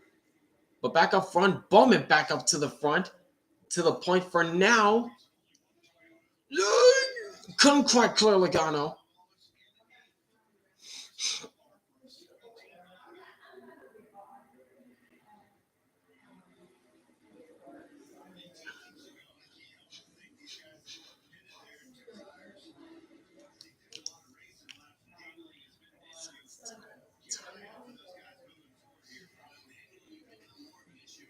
Oh, geez. Oh, my goodness. Oh, my goodness. And once again, Logano back to the point.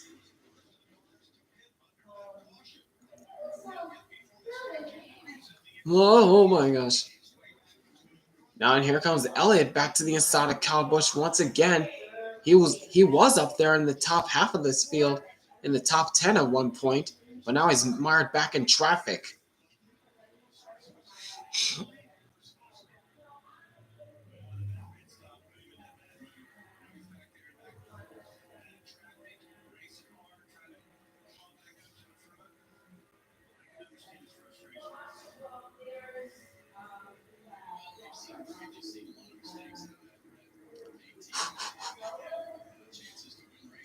Oh, oh my gosh. Oh, Josh Berry's. Noah Gragson's starting to slow up a little bit. He checked up Denny Hamlin a lot.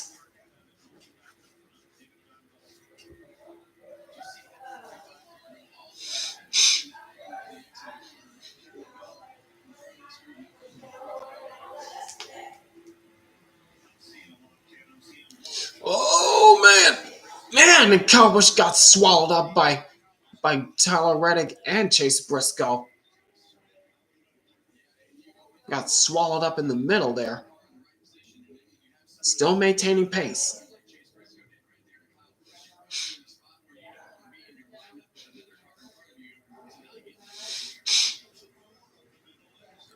Oh. Oh, Bubba go way up high up against Logano.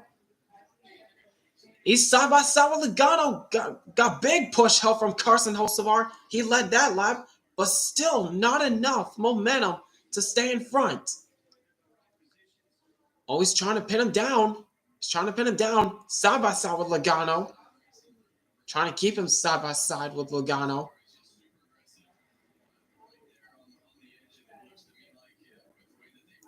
Oh my gosh. Oh, and Hocevar gets tight, and Larson trying to clear. No, he does not. 3 wide. Oh my gosh. And once again, it's the Penske boys 1-2. Jeez, are they playing total team control? What is this? Penske boys are literally playing total team control at this point.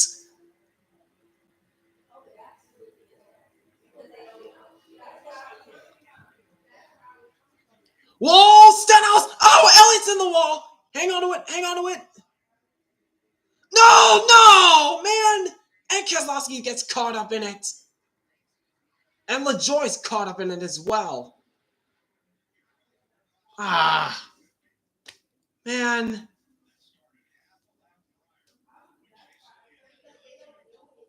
Dang it. Dang it, man.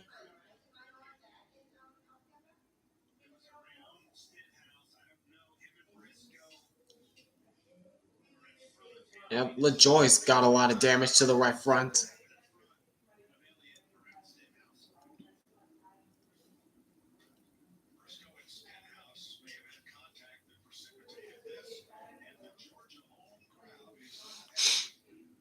Oof. Yep, Keselowski's done.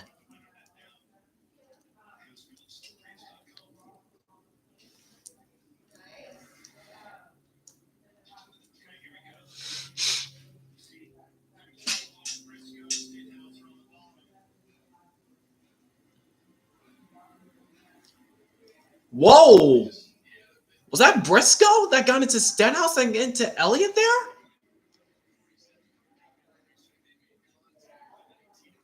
I think that was Briscoe that kind of brushed off Stenhouse.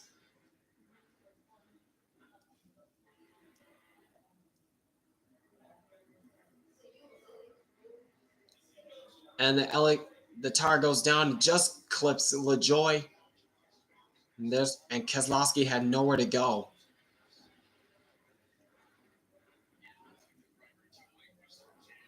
On board Keselowski. Yep. Yeah, he was already stuck up high. He can't go anywhere. Yeah, everybody was going underneath Keselowski. He really had no place to go.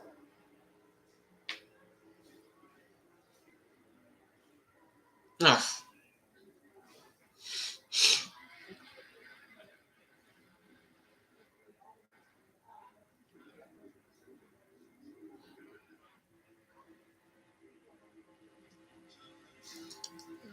Uh, yep, Briscoe got into Stenhouse, who pushed into Elliott. That caused Elliott to catch the wall, and a tire went down.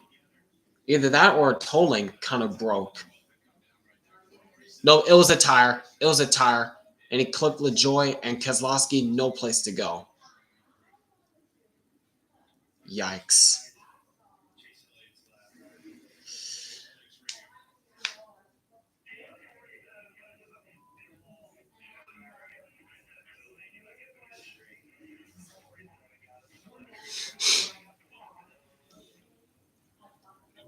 Oh, it's the tolling. Never mind. It's the tolling. Yikes.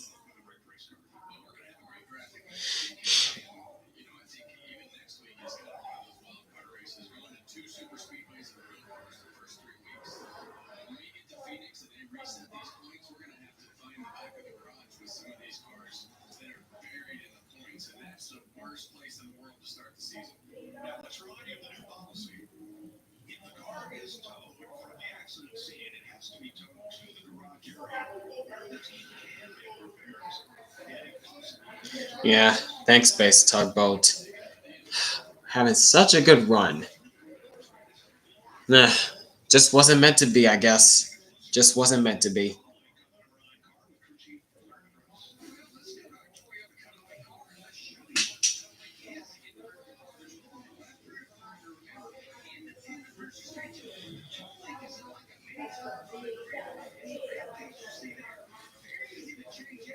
Yeah, like I mentioned, Hurricane Lee, he was stuck on the high side when everybody else was going down low, and he had no place to go. Brad had no place to go but into Elliott's car. Yeah.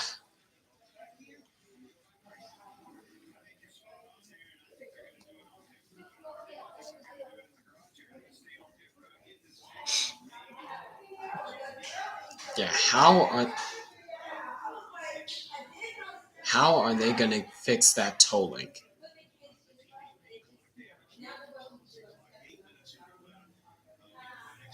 How in the world are they gonna fix that tolling?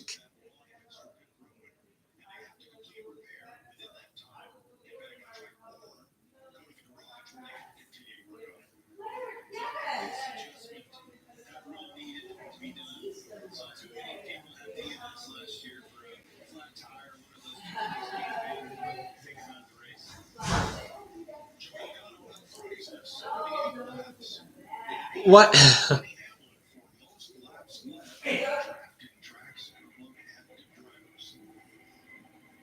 Hmm.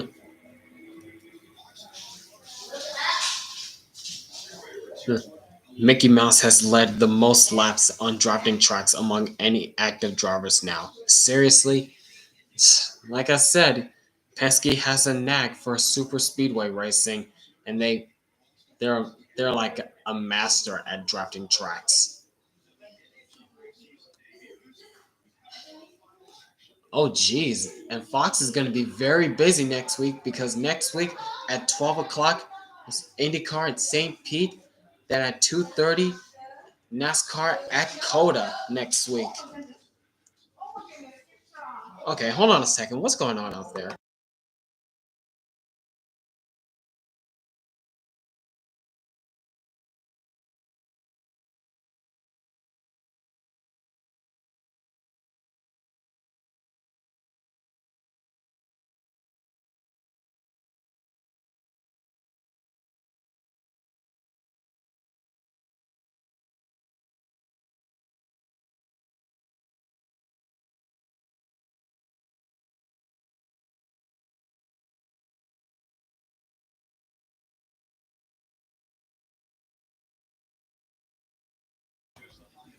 All right. Why does Fox show the crowd so many times? That's their That's their way of how they broadcast races nowadays. They show the crowd like way too many times. Mostly kids all the time, which I don't know why they do that. All right, pits are open and a handful of drivers are coming down pit road. Hmm.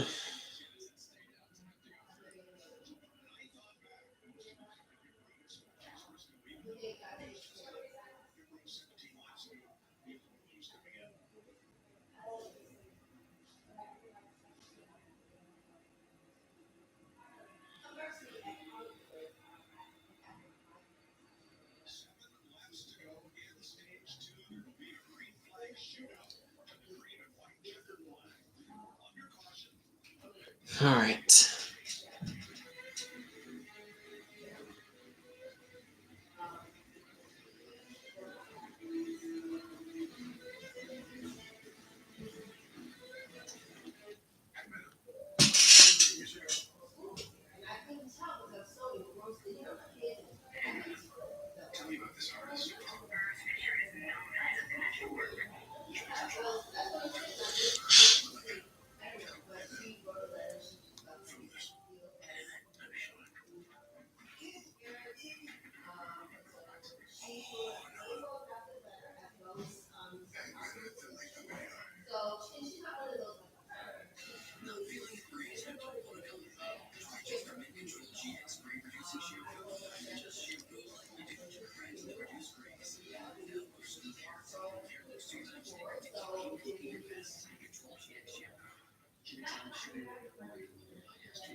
Join the 6 million families who discovered a smarter, more flexible way to move with Pods.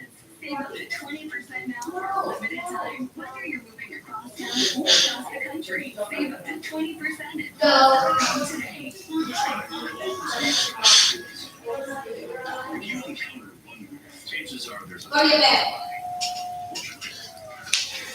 Yeah, sorry about the background noise. Sorry about the background noise, guys. There's some visitors here at my house, so sorry about the background noise.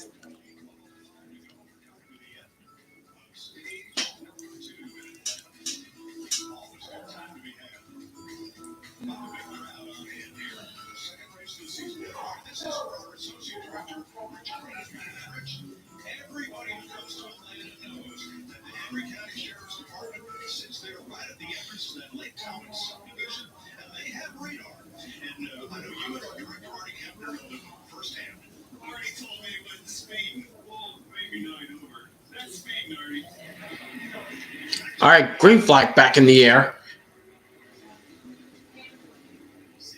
Teammates helping each other on both lanes. But once again, it's Logano with the edge over Cindric.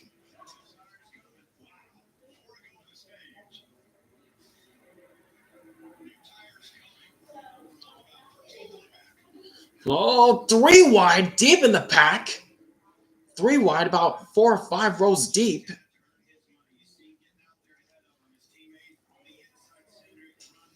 Oh my. Oh, got a big block on teammate Cindric. That's opened the door for Alex Bowman on the outside line.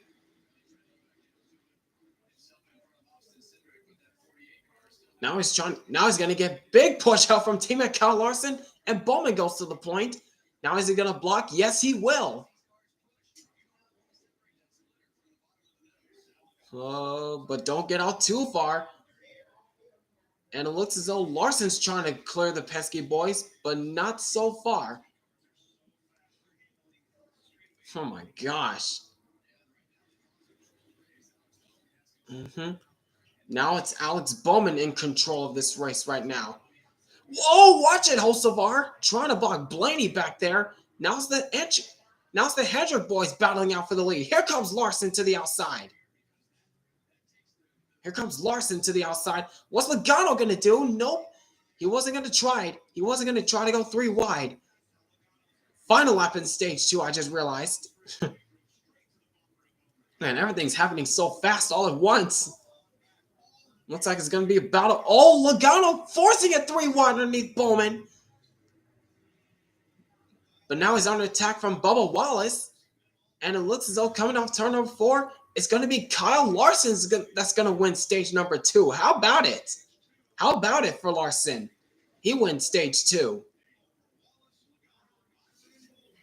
All right.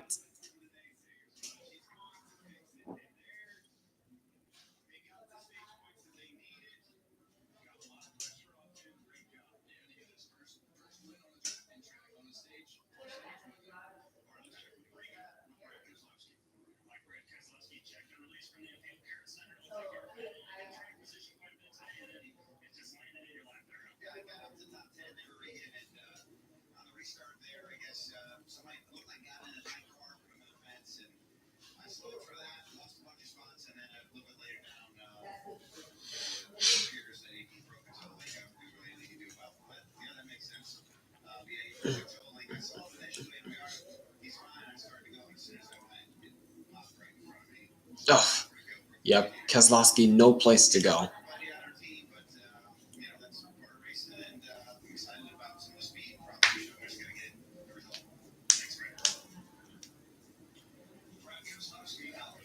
All right, that's 2 stages down. 1 more stage to go.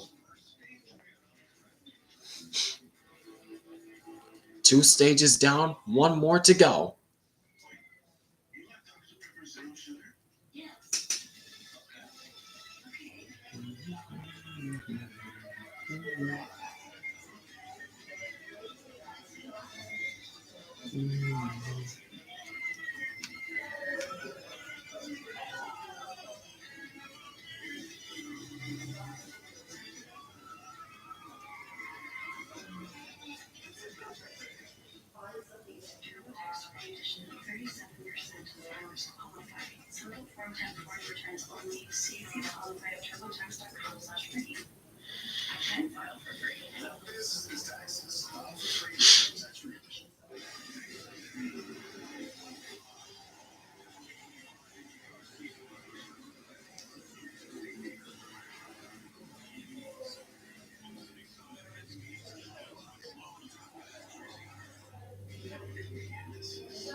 All right, pit stops underway once again.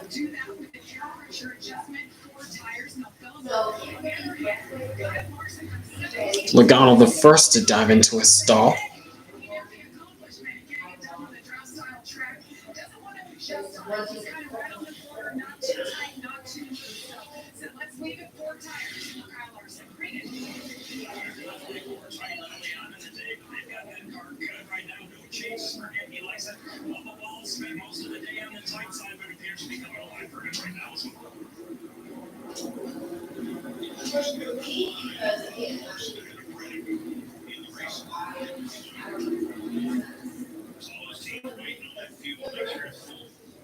About half the field took it to pit road.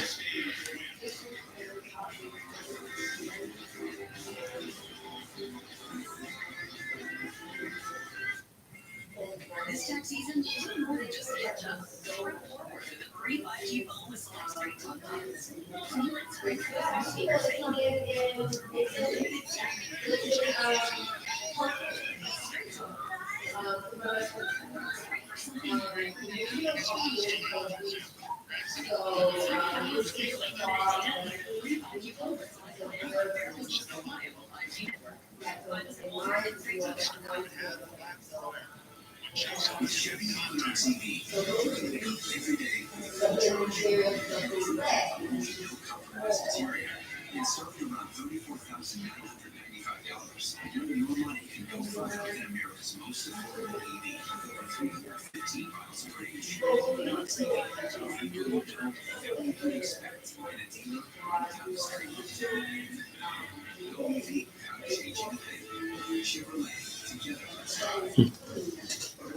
It's a pun since they are at Atlanta.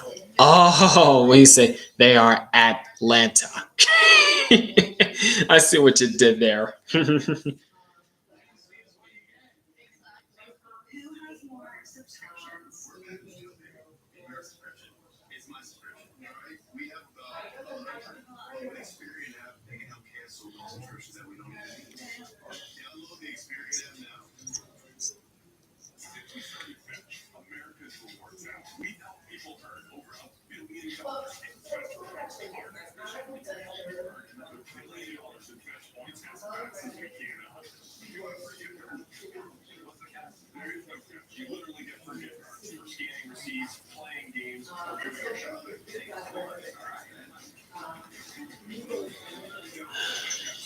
Get $10 back in points when you spend $30 on select General Mills.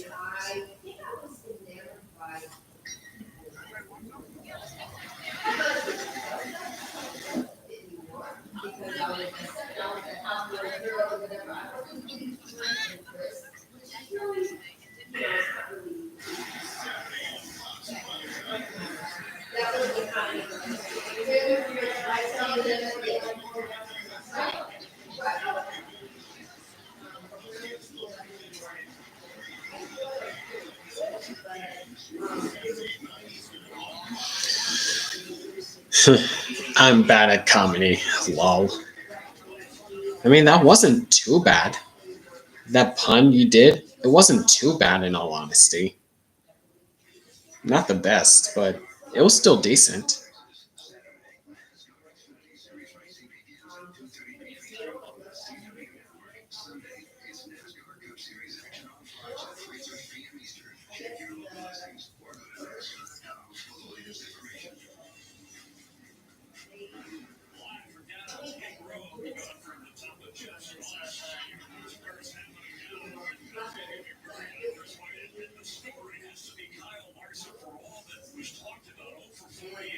Interesting track, Superspeedways is taking stage 2. This is big for him. You know, he's a champ. He's never won. He's a big champ of the sport. Competing in this race, there are 6 of them who have not won an Atlanta race. Recap: Josh Berry taking stage 1. Yeah, great to see Josh Berry back together in stage 1.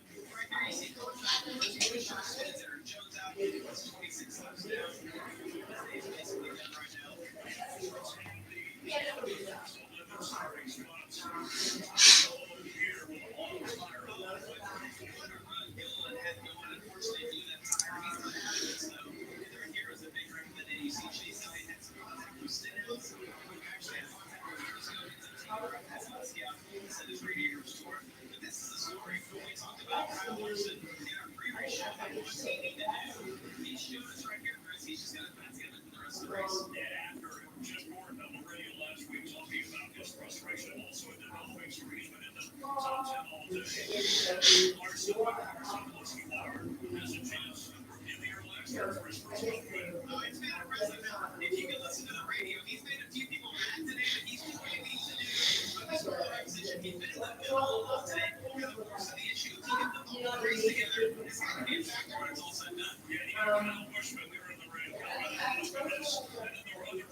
Oh my, we got some new players up front. I'm just realizing we got some new players up front. Ross Chastain, Chase Briscoe, SVG. Let SVG cook. Got 2 Trackhouse teammates up there. My gosh.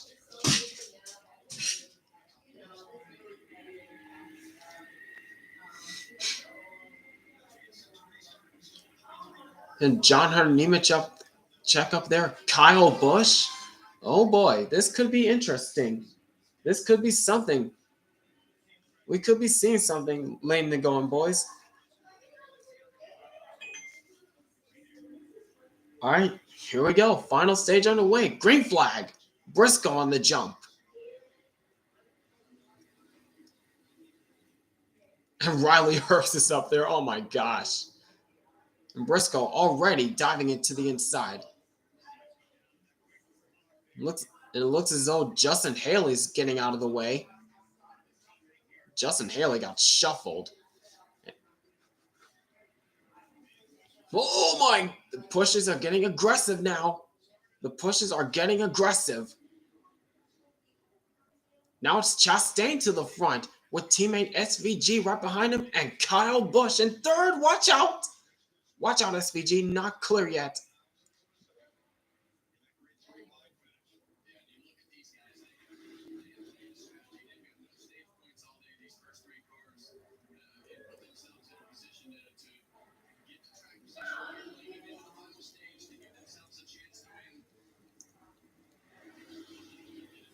Yeah, there's the 3-wide racing we've been waiting for throughout the whole field, because you got guys on fresh tires and guys on older tires. Everybody's all jumbled up with each other. Oh, Herbst, watch out! Oh my! Oh my!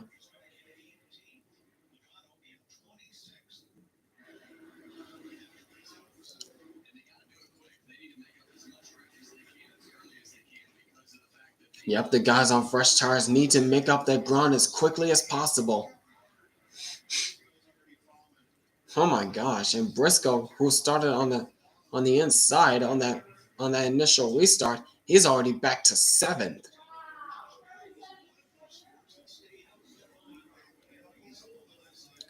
Back to 7th and 8th.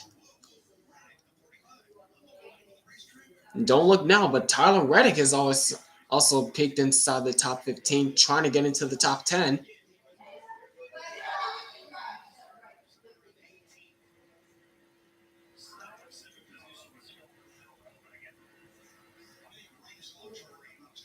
Oh my. And Barry's getting shoveled. Look at Suarez! Where did Suarez come from?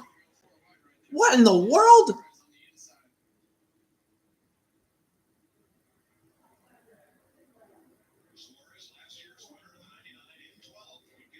Oh my gosh.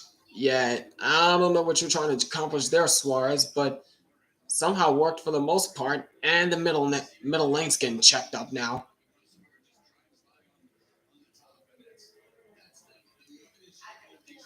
Yeah, as I said before, you got a mix of drivers on old tires and the drivers on newer tires trying to make something work. Oh my gosh.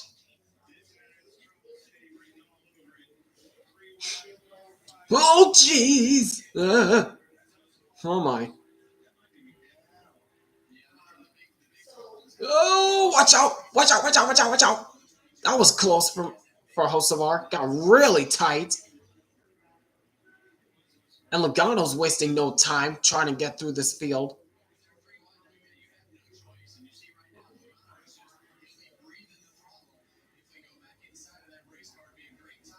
Whoa, that was close. Again. Logano trying as hard as he can to block Suarez, but didn't have enough.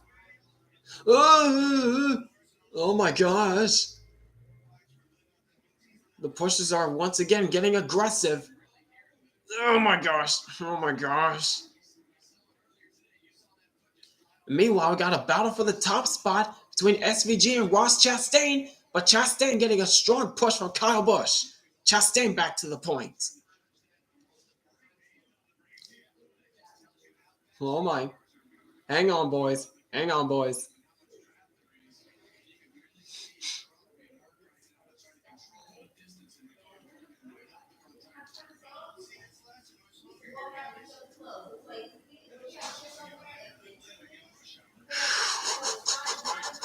Watch out, watch out, watch out.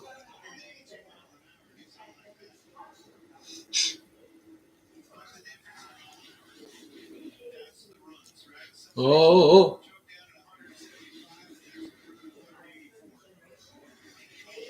All right, the first few rows are double file, but back there where the fresh tires are, there are 3 wide all over the place.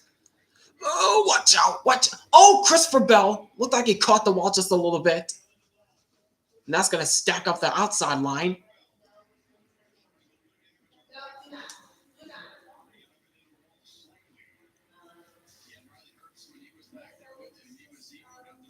Oh, watch out, Herbst. And really squirrely in the middle. Yep, Bell tried to go on the outside of Herbst. Oh.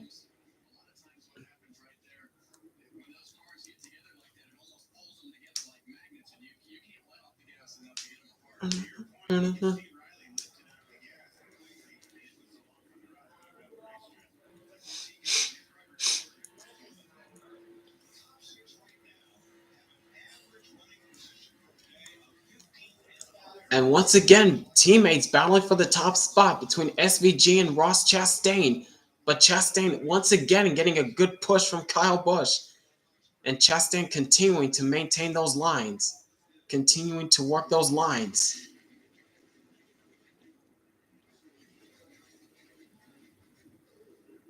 Crank it up time.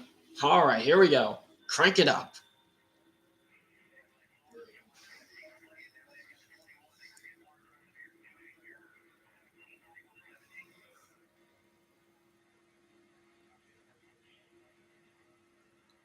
Yep, I just noticed that it's Trackhouse in front, and right behind them are the RCR teammates, Kyle Busch and Austin Dillon back there. There he is. Whoa, Briscoe forcing it 3 wide. My gosh. Did not see him coming. And once again, SVG with no help.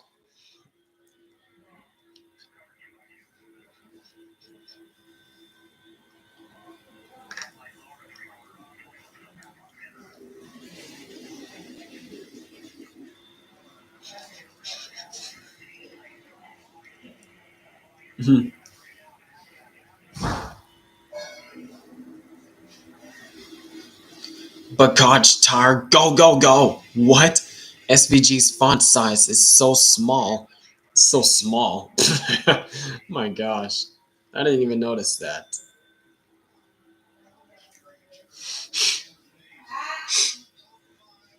Whoa. Oh, jeez. Oh, Rago Suarez, big crash. Oh, my gosh. Big crash. Suarez, Cody Ware, of course, is in it. Grandpa! Ty Gibbs is in it. Ty Gibbs got involved in it. And there was 2 more involved, I think. Yep. And oh, Cole Custer is also involved. Grandpa! Stop sounding like a pterodactyl! Oh, Noah Gregson's also caught up in it.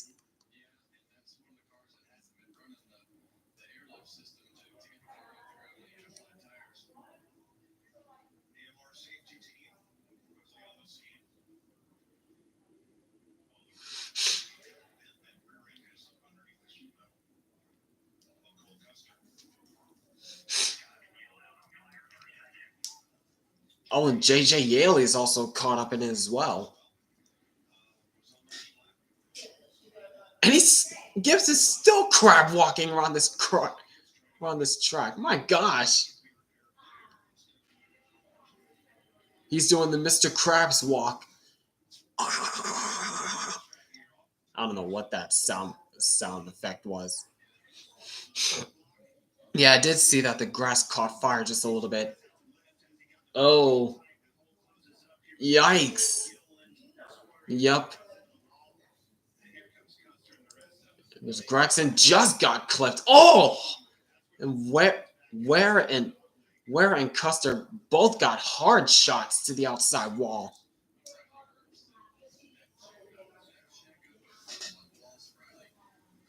JJ Yaley, onboard Ty, Grandpa Gibbs. Yeah, they all just got squeezed.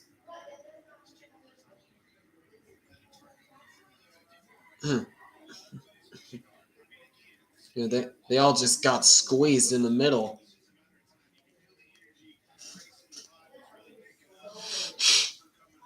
Cody is underwear. Sorry, I had to. I knew you were going to do that, base tugboat. I knew you were going to do that.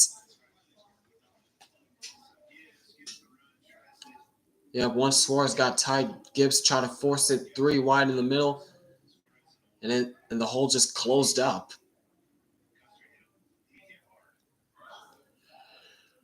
Oh. Oh. Ware and Gregson, both hard shots. And look at BJ McLeod just missing it.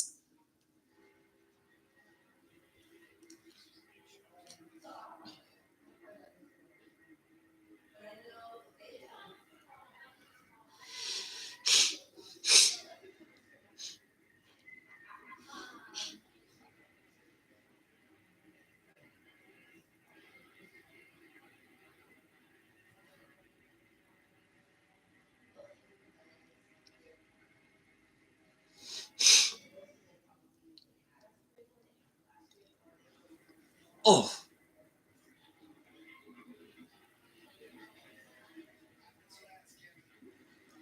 Whoa! BJ McLeod just missed Ty Gibbs.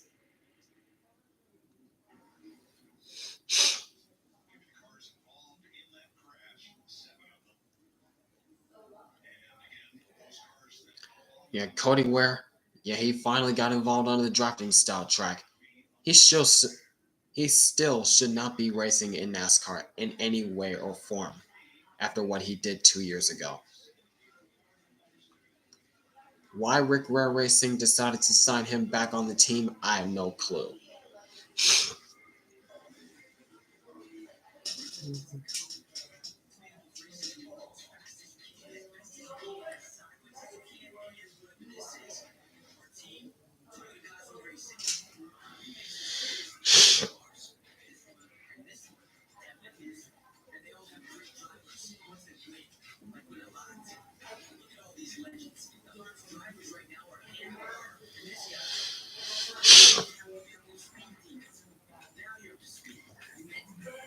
Now here's a little Wendy's menu.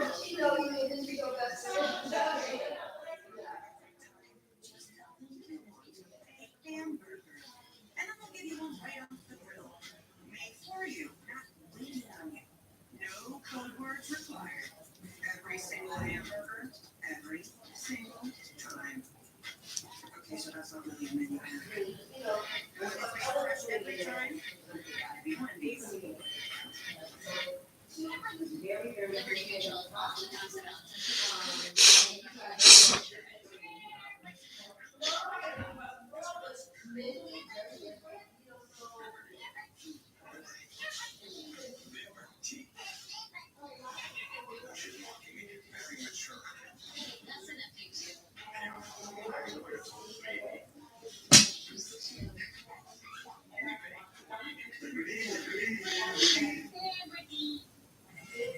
This tax season, more than just a catch up. Looking forward to the free 5G phone with select straight talk plans. So you can scream for those new speakers they need. Limited streaming. It's straight talk. For something you never knew you needed. Straightforward with unlimited data and get a free 5G phone with select plans on America's most reliable 5G network. Find us at Walmart and straighttalk.com. Superspeedway racing experience. Typically is to get together from stay up front. You're just trying to keep as much regulation as you can. Ultimately, it comes down to missing the race.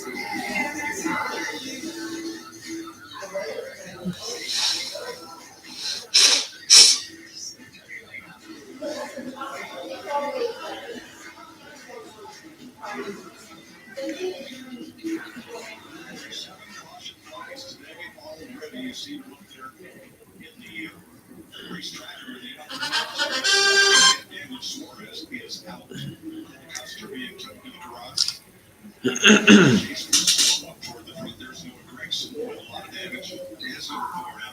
Next Sunday on Fox, the NASCAR Cup Series moves to Austin, Texas. It's the Yep, next week they're off to Coda. They're off to Coda. That'll take place right after the IndyCar race at St. Petersburg. So 2 live streams coming up next weekend. One for IndyCar and one for NASCAR.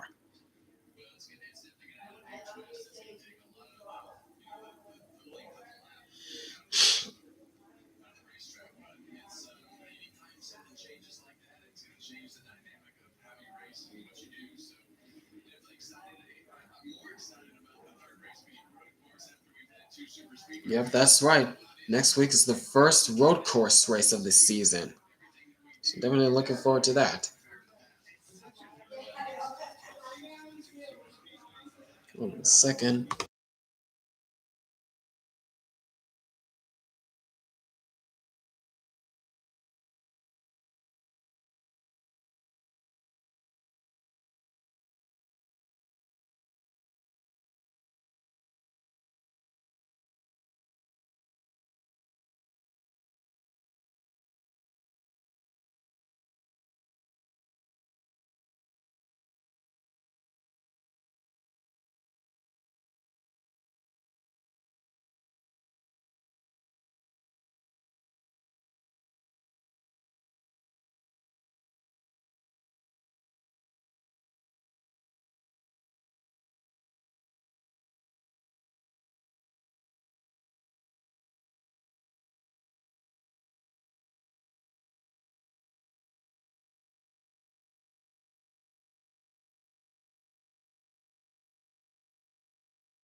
SVG could be a contender for the win at Coda next week. Yep, we all know how he is on road courses, including the street course at Chicago. So definitely be on the lookout for SVG next week.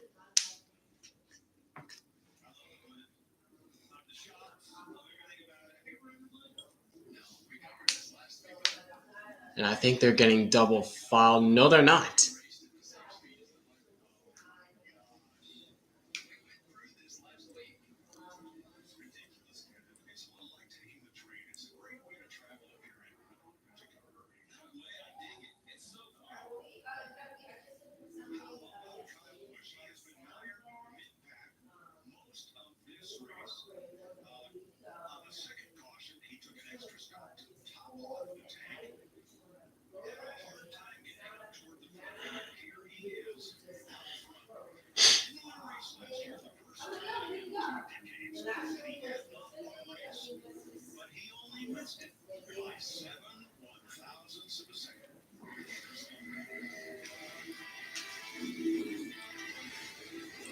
When do I graduate college?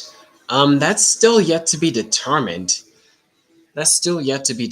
Like, I've been taking college classes for about 3 years now, so I'm guessing one more, I suppose.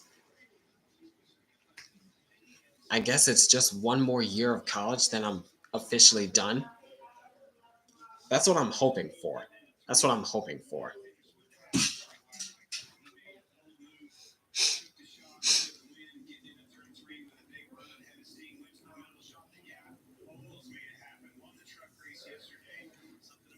All right, now it's the choose rule. Here we go.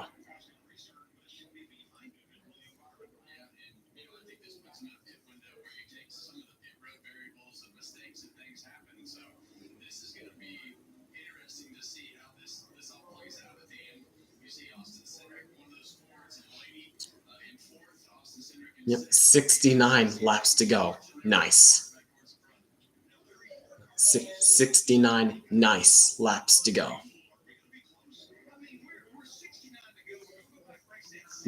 Nice.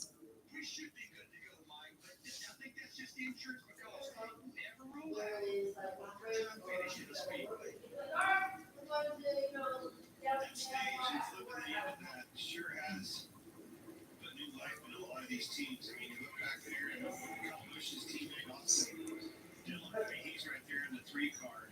Busch, you really haven't seen or heard much of him. He's there. Let's just check for Burton Elmore, stat boys.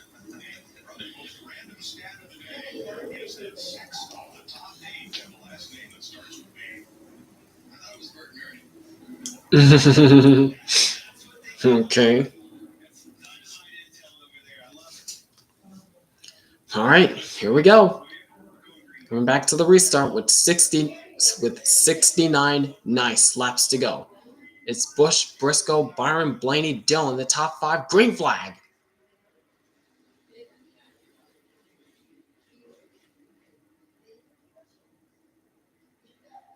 Byron giving a strong push to Kyle Busch.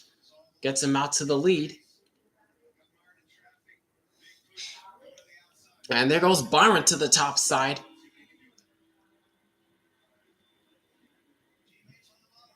Kyle Busch trying to rely on his teammate, Austin Dillon, to help give him more pushes. But right now, Kyle Busch does not have the help he needs as Byron goes back to the outside and Byron to the top spot. Oh boy, and they're 3 wide once again. Oh dear. 3 wide, 4 rows deep. Oh, watch out, Tyler Reddick.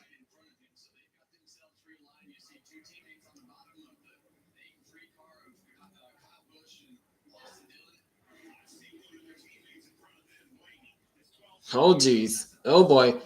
Don't forget about those Penske boys. Got Blaney and Cindric. Cindric has been a great pusher to both Blaney and to Logano. Now will the same apply to Ryan Blaney?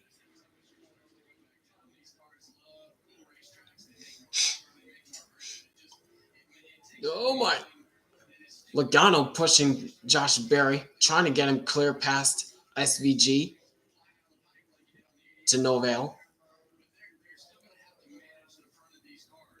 Oh my. Well, we still got a long way to go. Oh jeez, big stack up on the top side. They checked up there for about 3 rows deep. And Briscoe, now he's getting shuffled from Blaney. Got stuck on the outside.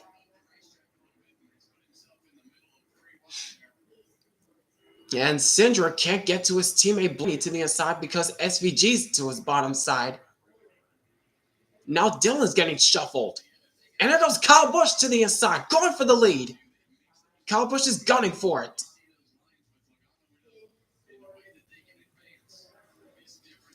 Trying to get push help from Josh Berry. And Blaney gives Byron a shot.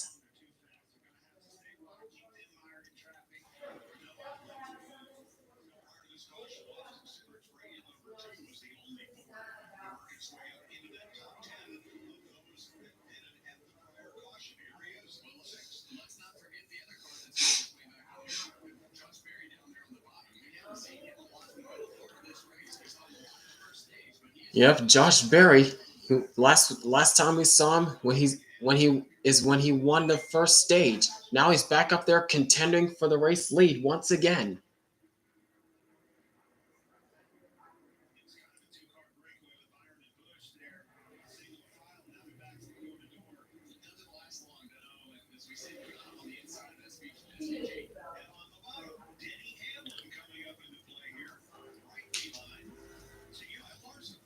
What? Meanwhile, Kyle Busch now goes to the point, but for how long? How long can he stay there?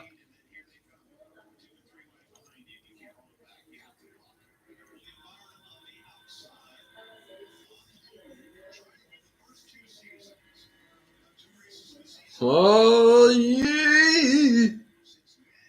And watch out. And here goes Josh Berry to the point, driving for the Wood Brothers. Oh, boy.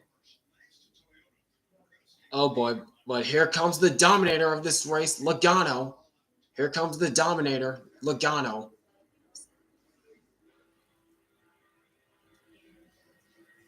Now going Toyota all out with the onboards of the Toyota drivers.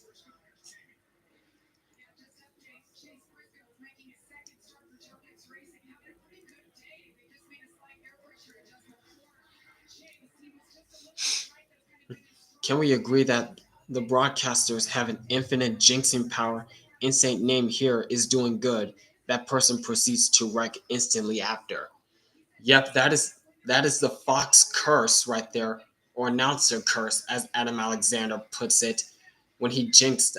I don't know who he jinxed, but I remember him jinxing somebody in 2022 at Atlanta.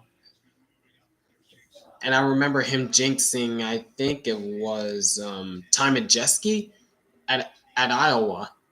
At Iowa in 2017, I think. And he wrecked.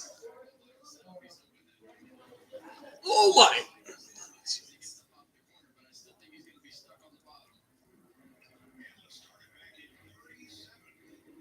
Yep, no help for no help for the 11.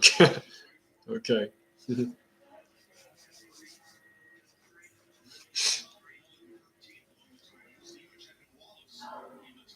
Now Carson Hocevar is coming back into the mix.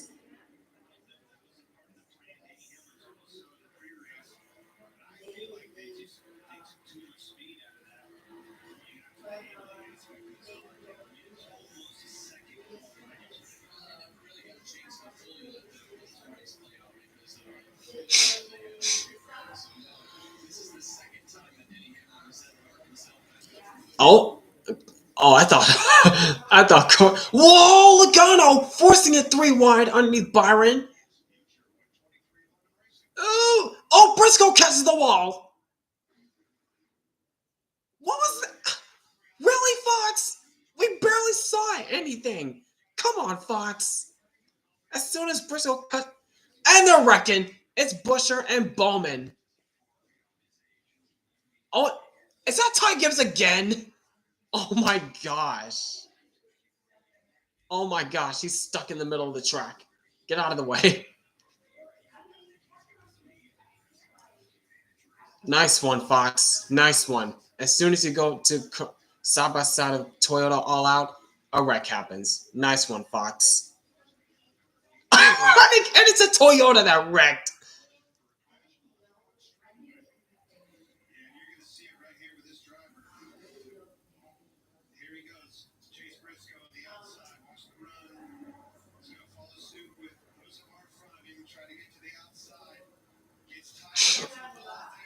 Yikes. Oh my! And Bowman, no place to go. No place to go for Bowman. And there goes the right front.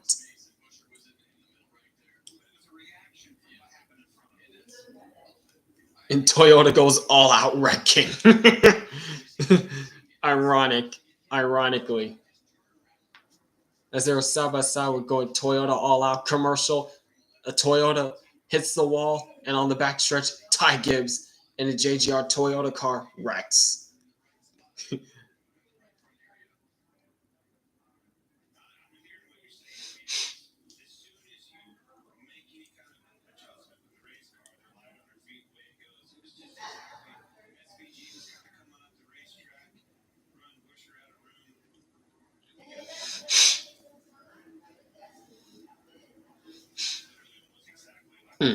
No place for Bowman to go.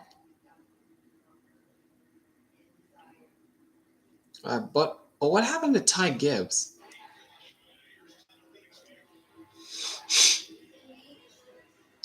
Wow. Close call for Reddick.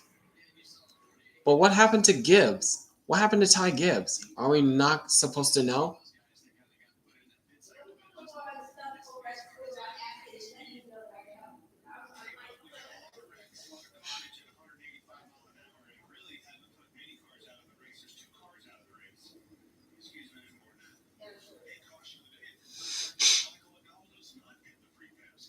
Oh, here we go. What happened to Ty? Oh, was that a tire? That was a tire down that. That was a tire that went down on Gibbs' car. Yikes.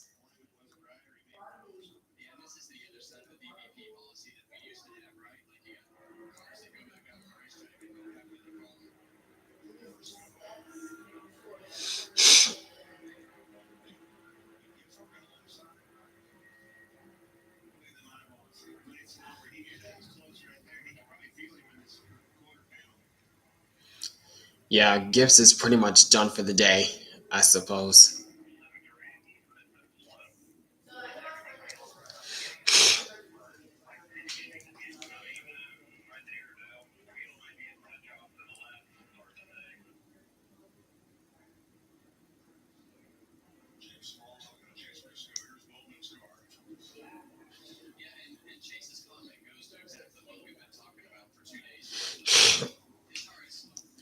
Grandpa, should I just park it and focus on Coda? Toy, you do what you did. You did what you needed to do. You knew what you did out there. I told you to stay off the racetrack. I told you to stay off the racetrack. Why didn't you listen?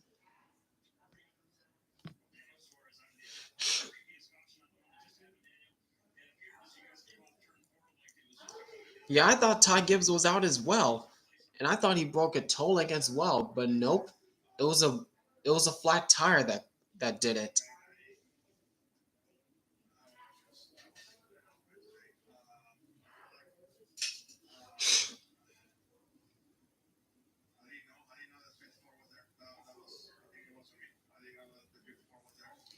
Yep.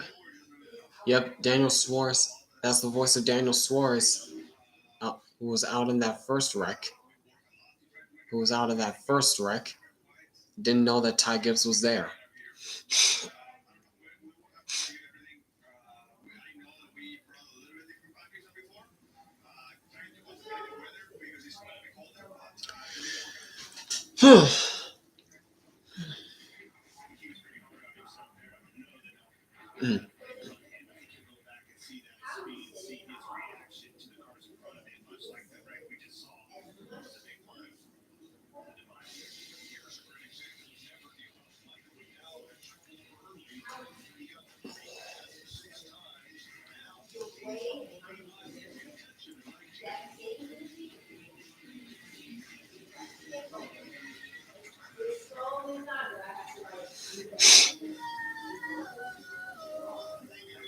Oh my gosh, Busher literally has the right front fender torn off. Right front fender is off.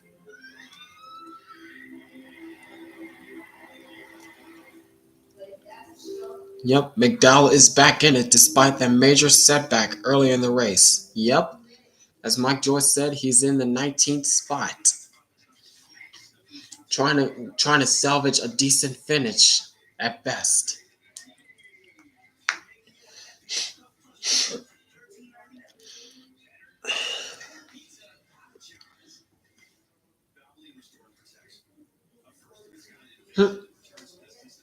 Who are those guys?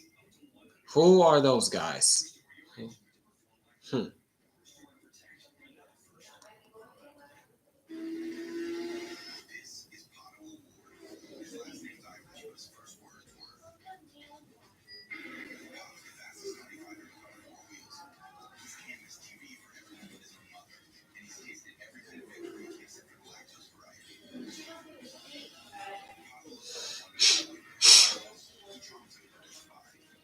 Yeah, spaghetti. Nice.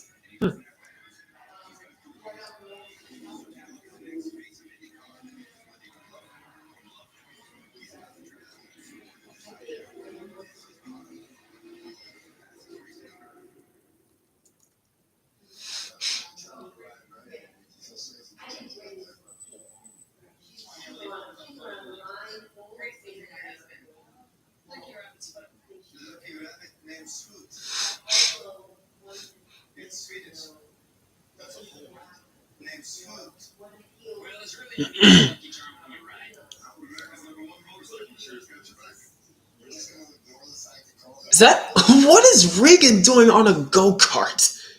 Why is Regan Smith driving a cart in the infield?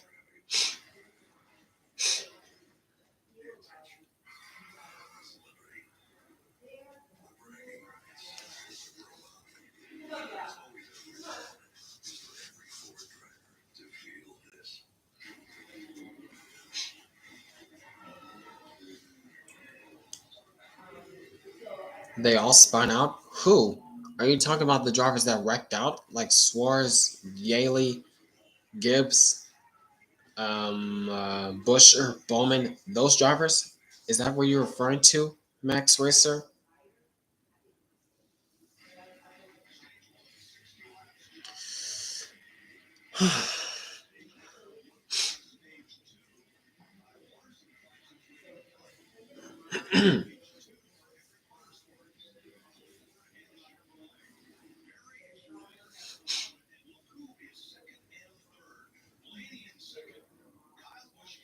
if Barry if Barry wins, this is gonna be good.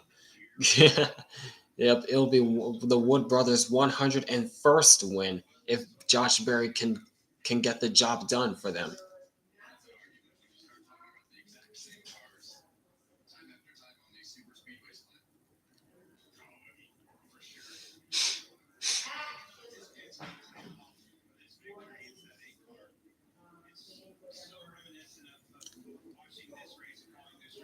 Wow, Carson Hocevar. I mean, him moving to Wood Brothers wasn't a bad idea. Yeah, I agree with you on that.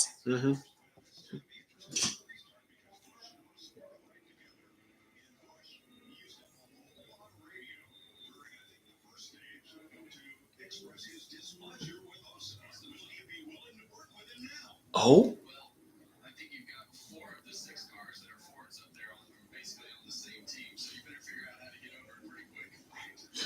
yeah.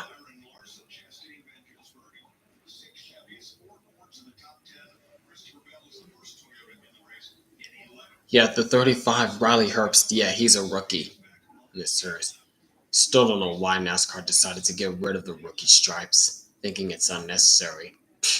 It's a tradition for crying out loud.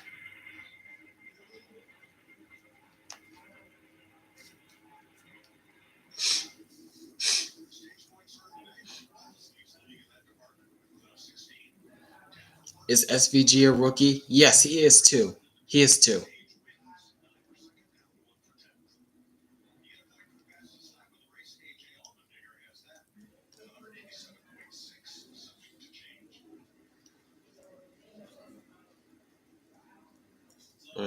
Are they going to get the one to go signal this time by? And yes, they are. Lights out on the pace car.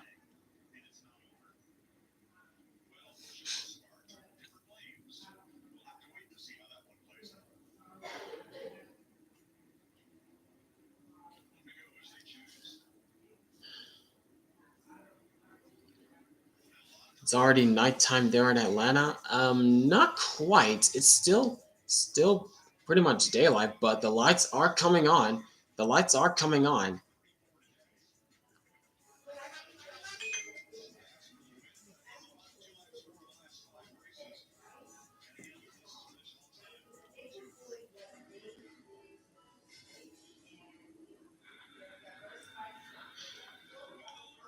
We're going to see another photo finish. We might, but I'm not 100% sure on that. But I don't know. We'll see.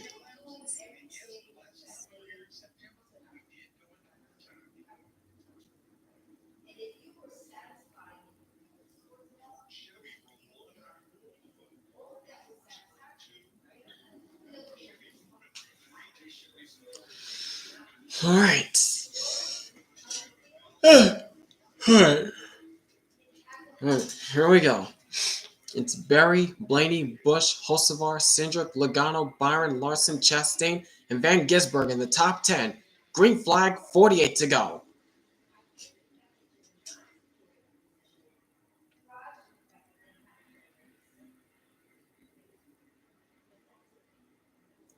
Wow, Cindric giving a strong push to Kyle Busch, trying to draw him even with Josh Berry.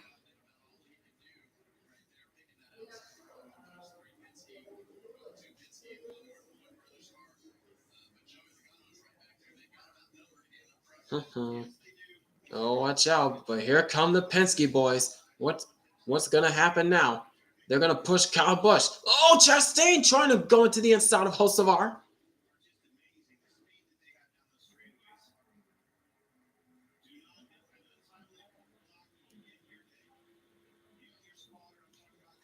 Yeah, Kyle Busch has to block now, but nope. Nope, Josh Berry's saying nope. He's playing offense right now. Josh Berry playing offense. Now he's going to get help from his Penske, so-called Penske teammate. Cindric, whoa, Chastain, where did he come from? And he just split Logano.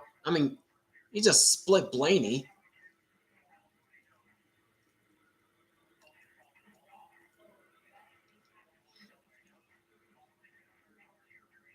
Oh.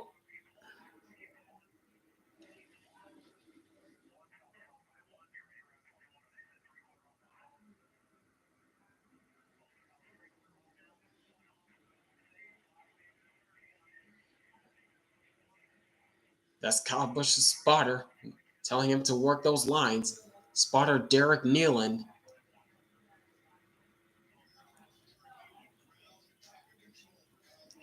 Ground traffic control. Ground traffic controller. Spotter for Kyle Busch. Derek Nealon. Oh, and here comes Chastain to the back bumper of Kyle Busch once again. Oh my. A little tight there for Chastain, but not so much. Gets back in line.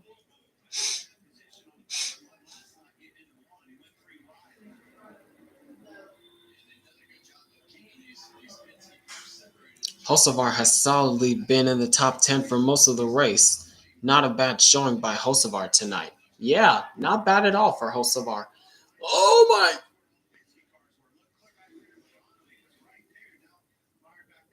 Yikes. Logano's back there in traffic. He's getting swallowed up. Oh my gosh. And meanwhile, battle for the lead. Chastain now to the point. Chastain now goes to the point.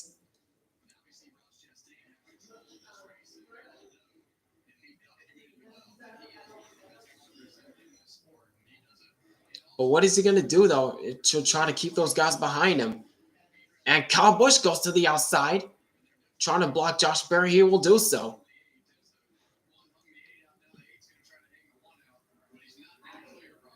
Oh, but now he's getting a big push from Ryan Blaney, and Kyle Busch goes to the outside, trying to clear Chastain. He has the momentum, but once again, not quite clear.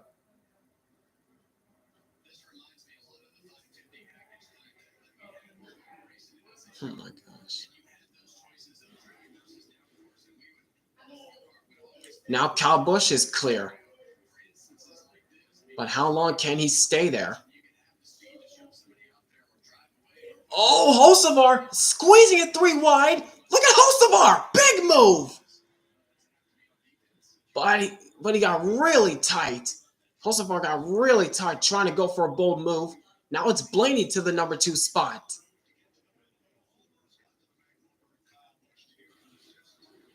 Oh boy, now they're 3 wide. And how about Christopher Bell up inside the top 5? Trying to get in the top 5 now. Now he is.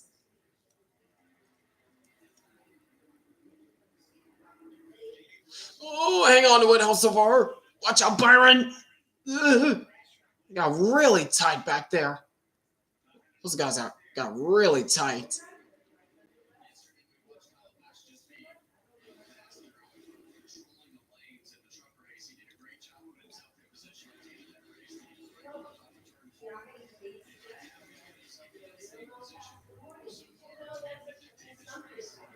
Oh, Jesus! Jesus, Kyle! He almost cleared himself in front of Blaney, trying to keep him back there. You know, Kyle Busch, he is so hungry for a win right now. Went winless last year. Couldn't get the job done in the Daytona 500 last week. Now he's trying to hold them all at bay to get a win tonight.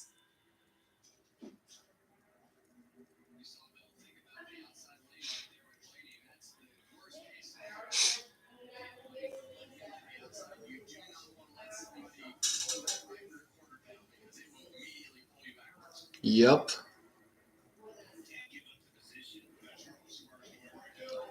And there's Hocevar getting shuffled back once again. That rubber banding effect.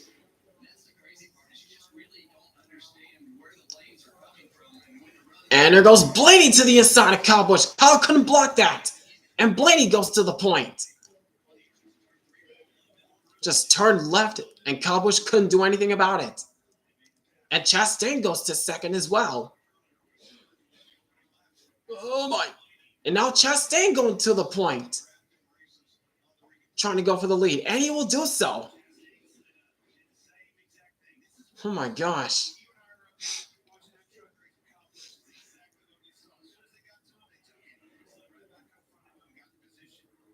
Oh, nope. Don't try to do that, Larson.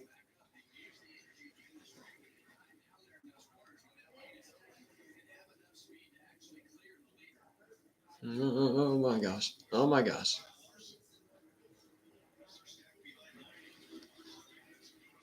And now Larson takes advantage from Kyle Busch, and he goes to the top 5.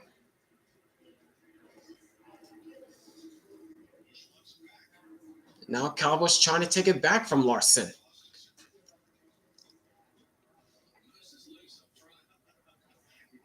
Yep, loose is loose. And here goes Barry. Whoa, big shot to Chastain. That was a big shot that Barry took to Chastain.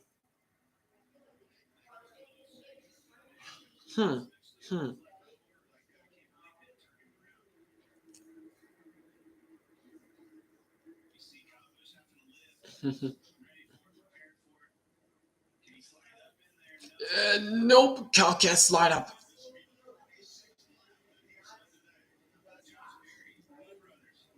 Oh, and Chastain once again. Slingshot to the inside, back to the lead.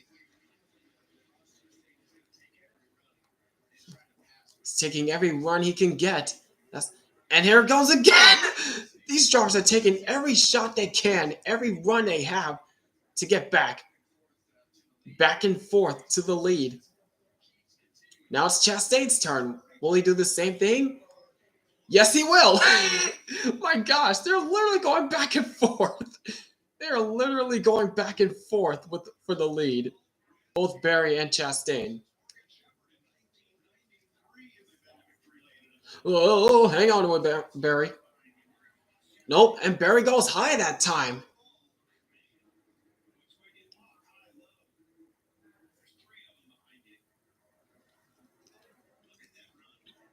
Big run on the outside line. Looked like Barry led that lap. Just barely over Chastain.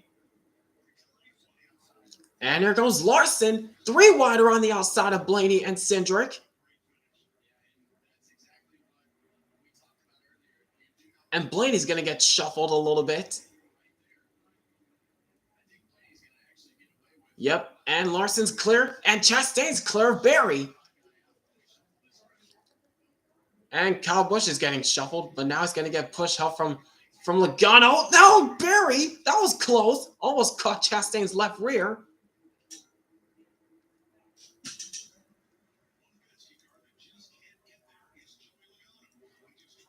Oh my gosh. And Kyle Busch is getting shuffled back once again, and Logano's right behind him. Oh my gosh! Watch out, Kyle!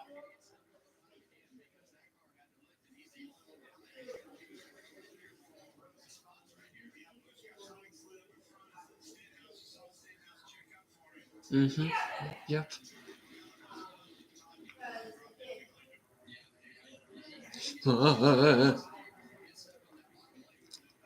Now, what is Josh Berry going to do to try to work those lines? Remember, he too is looking for his first career win.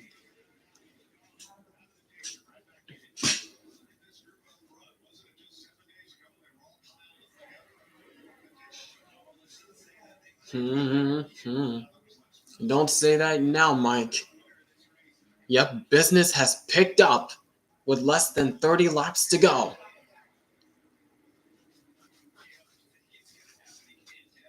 Oh, Chastain. Low high. And Cindric getting a big push from Chastain. Where we go? To the bumper of Josh Berry. But Whoa, hang on to it, Blaney! Hang on to it! Hang on to it, hang on to it! And around he goes. Wow, what an amazing job Blaney did to hang on to that thing. Wow. Holy cow. Holy cow, Blaney.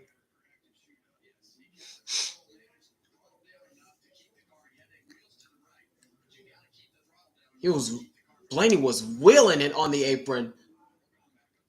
Did an awesome job of keeping it off the wall. Didn't hit anything.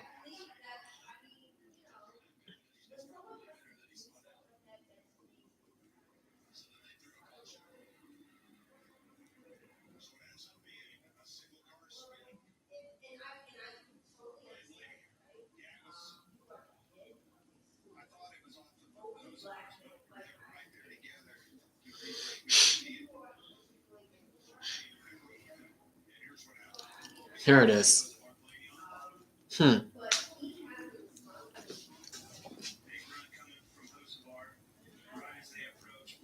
Hocevar with a big run. Oh!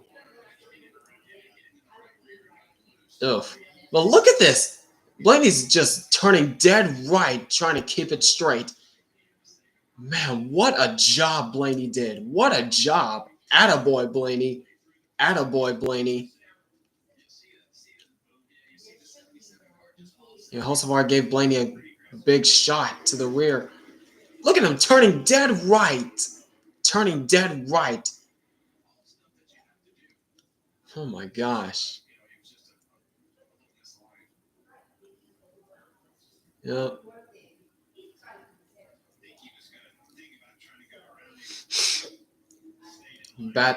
Bad shot and bad push.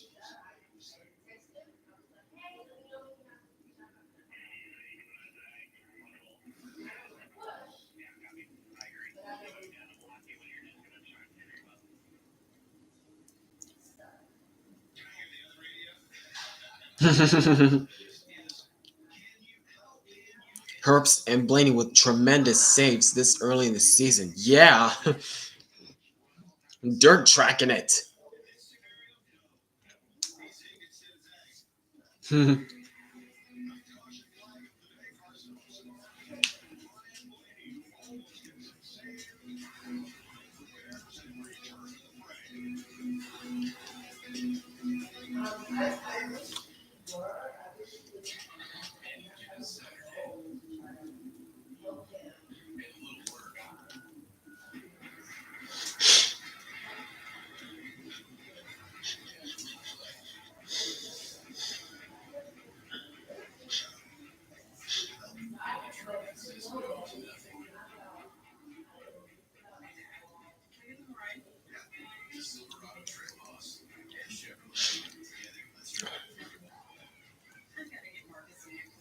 I bet you could buy the whole team new cleats with all that money you saved. Nancy doesn't is passive progressive. That's actually really cool.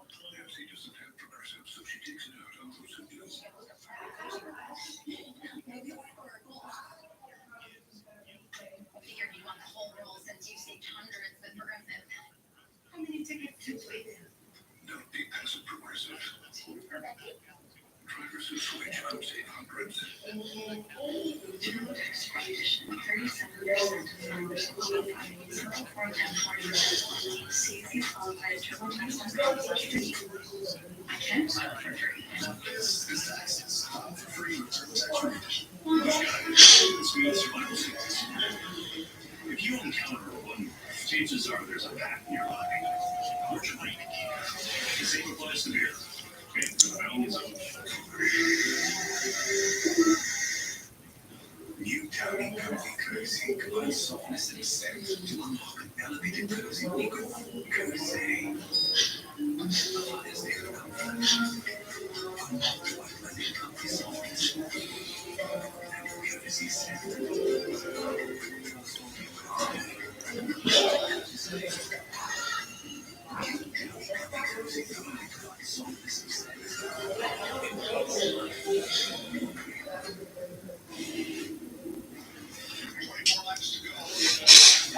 Okay, let me put on a jacket because it's getting cold in here. Oh my gosh.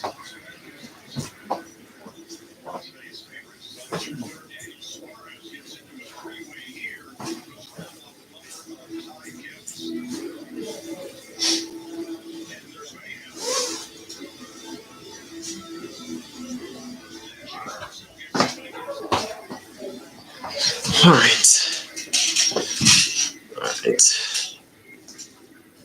Man, I'm starting to get cold in here. My gosh.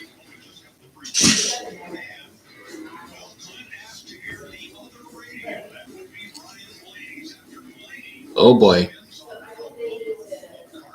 Oh boy. Oh boy.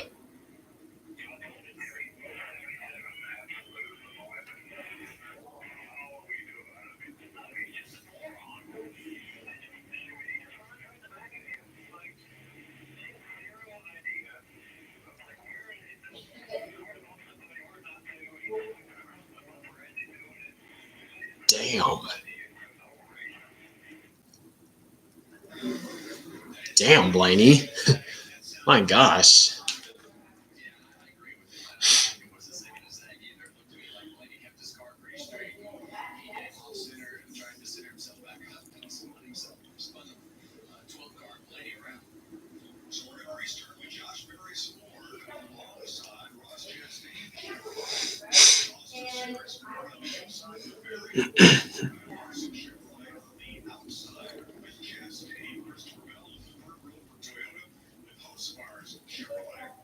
Kyle Busch has a windshield full of Hocevar for this restart, and has Bubba Wallace alongside. All right, here we go once again. Barry and Chastain on the front row. Green flag. 22 to go.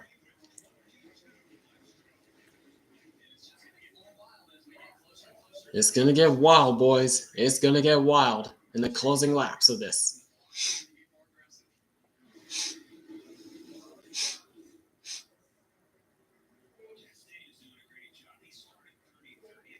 Oh, Chastain! Barry couldn't block that, and Barry's going to get shuffled. Larson trying to go 3 wide up top. Oh, jeez. And Larson's going for it underneath Chastain. Oh my.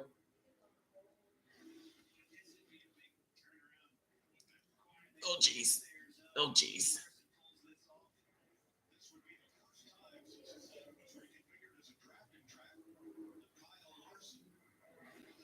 Oh, Hocevar!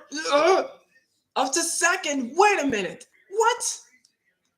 Oh, Hocevar going for the lead. It's going for the lead. What a move by Hocevar.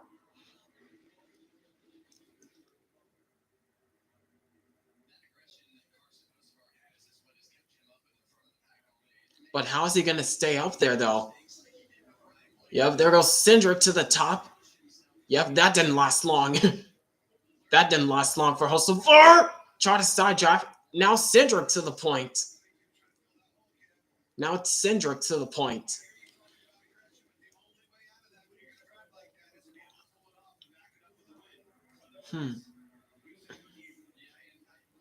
Oh, watch out, Kyle Busch.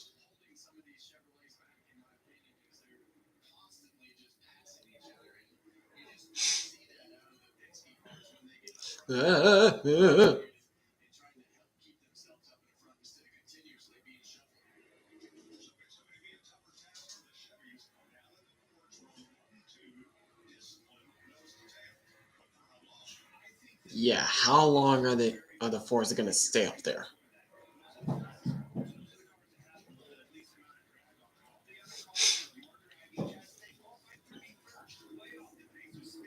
Jeez. 31st was the starting position for Chastain. Golly.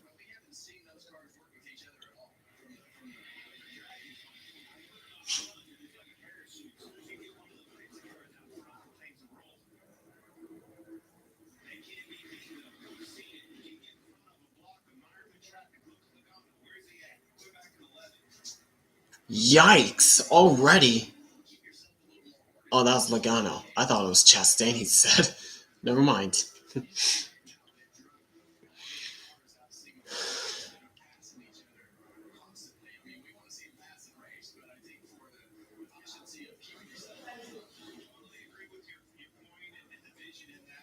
Oh, look at Bubba Wallace around the outside. Bubba Wallace to the outside. Up to fifth. Bubba Wallace to fifth.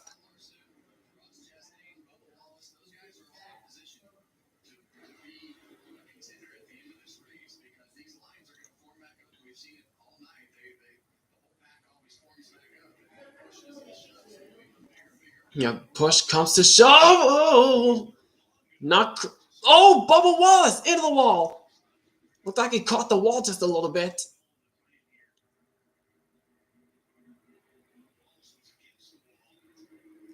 Against it, he caught it. Yeah. Stop that.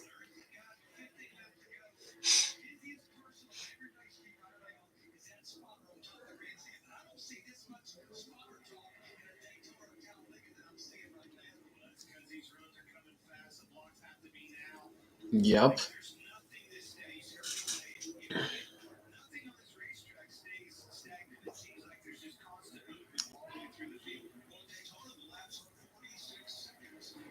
Oh my. This is old school pack racing. Oh, car on the wall! Who was that? Somebody caught the wall back there.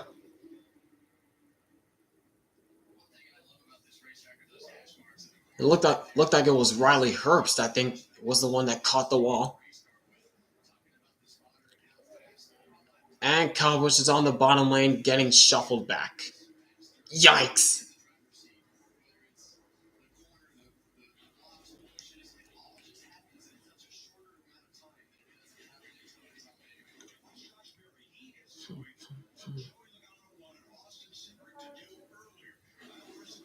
Yeah, Kyle Busch is getting shuffled quickly.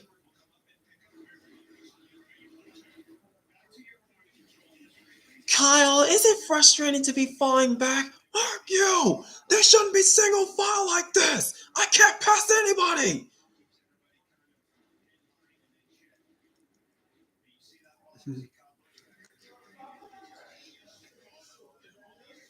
Now the free falling has about stopped for Kyle Busch, but look where he is now. He's back in 11th. He's finally got back in line.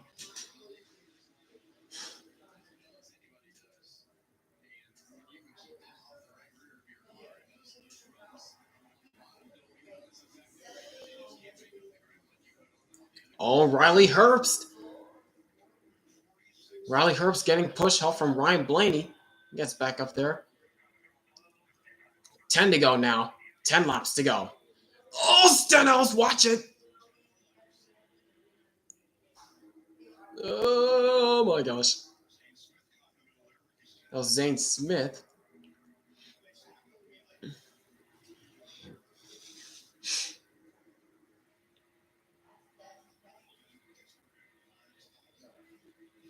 SVG trying to make something work through the middle.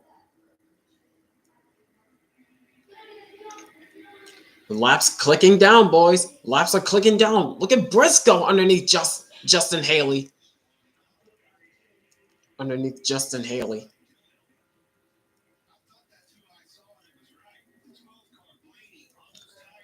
Yep, Ryan Blaney's picking them off one at a time. He's got Christopher Bell in front of him. As push help, he's coming. This is not over yet. It's not over yet.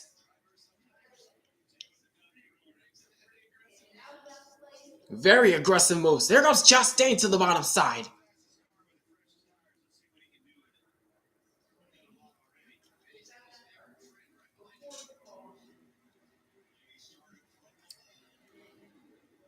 Yep, Chastain goes now to the bottom. Now Cindric goes to the bottom. The inside lane has caught up. Oh, Barry!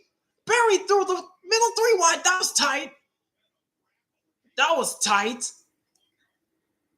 Barry not wasting any time trying to get to second. He tried to block Christopher Bell, but now he's underneath him. Oh my gosh.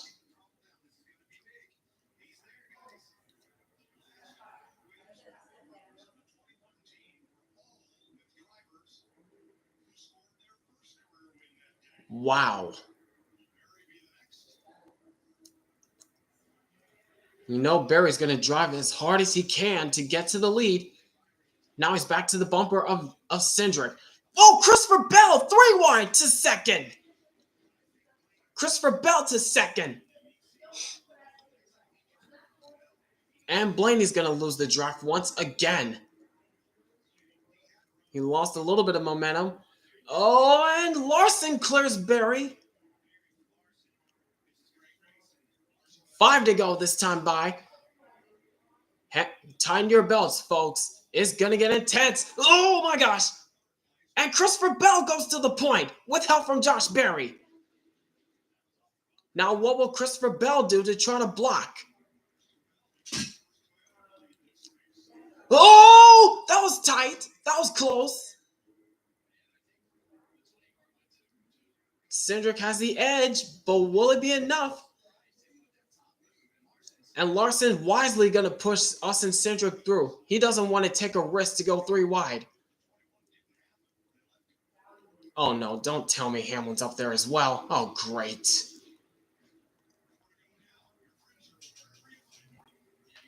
Yep. Your friends where you find them. Your friends where you find them. Oh, Cindric! Oh, Hamlin caught the wall. Hamlin's caught the wall. And he drops back. Good. Good. Get Hamlin out of here. Get Hamlin out of here. Oh! 3 wide. Now Larson trying to clear Cindric. And Cindric to the wall. Byron goes around. So does Cindric. Hard into the inside wall. Caution. Ay, ay, ay.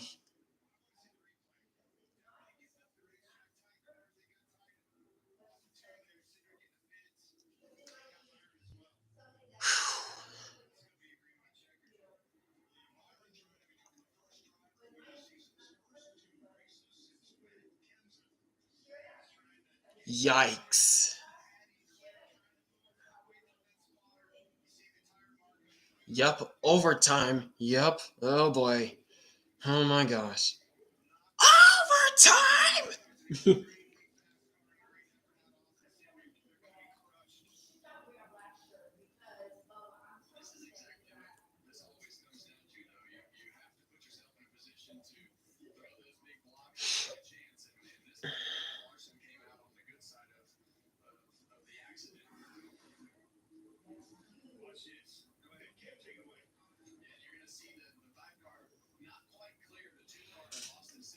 Ah, Larson tried to clear Cindric. Ah,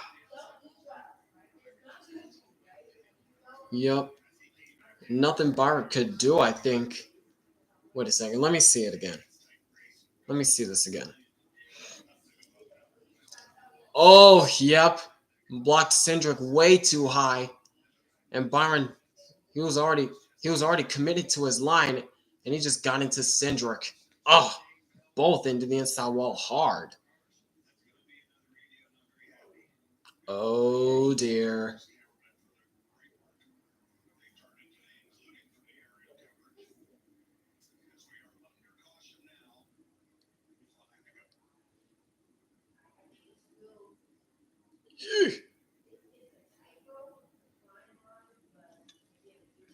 Wow, Chastain did a great job of avoiding those guys. Oh,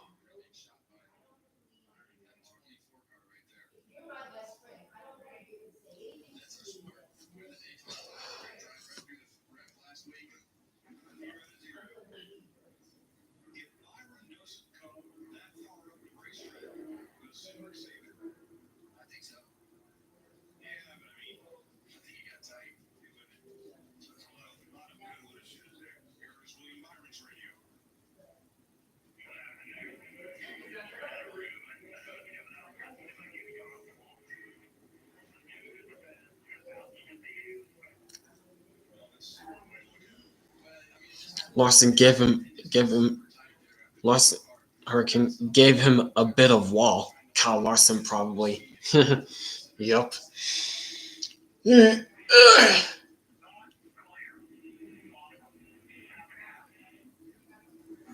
Yikes. Yep, not clear at all. Yep. Same thing that Larson did to Chase Elliott at Auto Club Speedway 3 years ago.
I will still persist to this day. 2022 Auto Club was a mistake by Larson.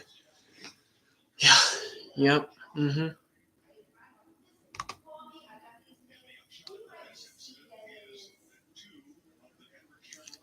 This is setting up to be a ton of classic. This is setting up to be one of those classic Atlanta finishes once again. Yep, just like we've seen last year.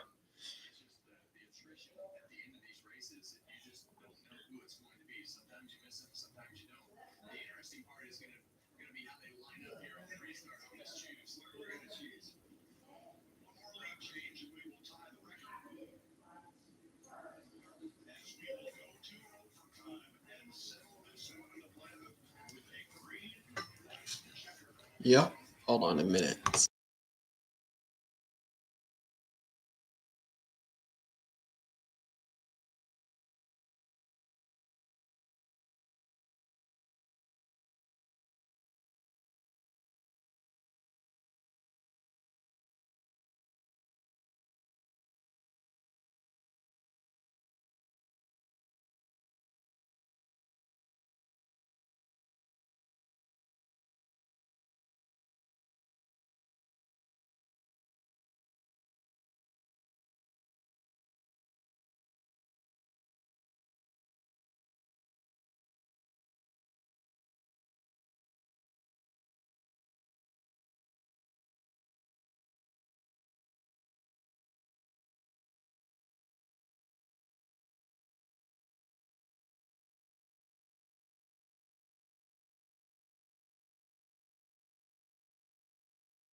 see is what you get. Exactly. Since we started Fetch, America's rewards app, we've helped people earn over $1 billion in Fetch points. Our mission to help you earn $1 billion in Fetch points has massive payout. If you want a free gift card, what's the catch? There is no catch. You literally get free gift cards for scanning receipts, playing games, or doing your shopping.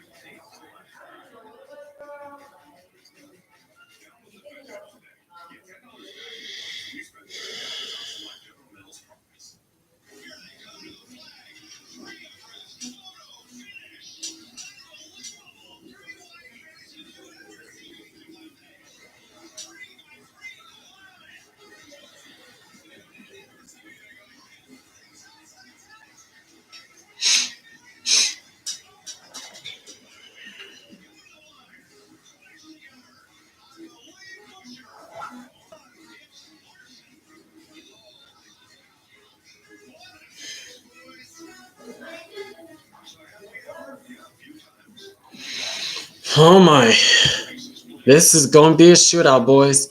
This is going to be a shootout. Oh boy.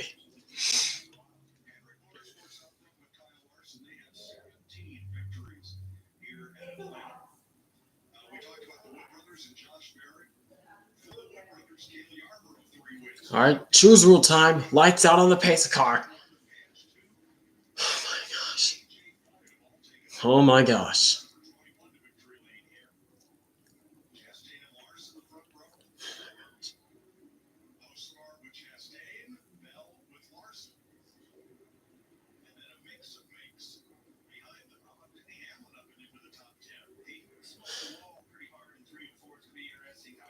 Just do not let the 11. Just do not let the 11 pass. Do not let the 11 win this race. Do not let the 11 win this race.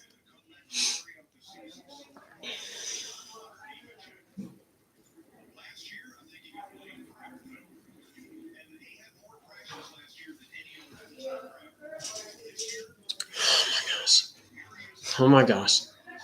Wow, John Hunter Nemechek in the 12th spot. Holy cow. Oh boy.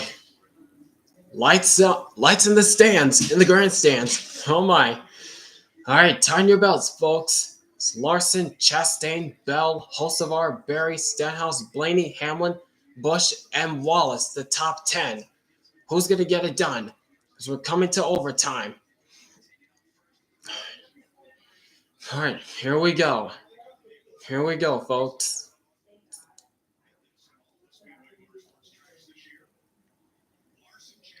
Here we come. Green, white, checker. Here we go. Dead even on the jump.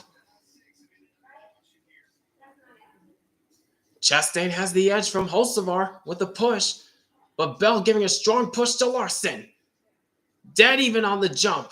Down the back stretch. Here they go. Oh, Hocevar's looking. He goes to the middle. 3 wide. And that's going to clear Larson up front. Are they going to make the white? Yes, they will. White flag. 1 lap to go. Sponsored by Credit One Bank. Who's going to lead it at the last one? Oh, they're wrecking. They're sideways. Hang on to it. Blaney to third. Side by side for the lead. Bell and Larson. Who's going to get it? Down the backstretch for the final time. Where's Hocevar going to go? If he somehow wins it. Oh, Bell. Look at Hocevar. 3-1. Oh, caution. Caution. I think it was Bell that was the leader. And they're crashing. Who was it? Hold on. Who got it? Who got it? It looked like it was Bell that was the leader at the moment of caution.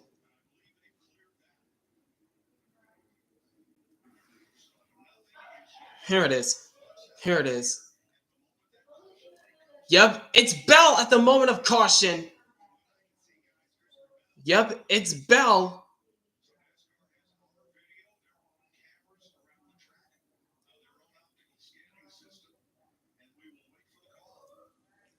From that angle, looked like it was Bell at the moment of caution.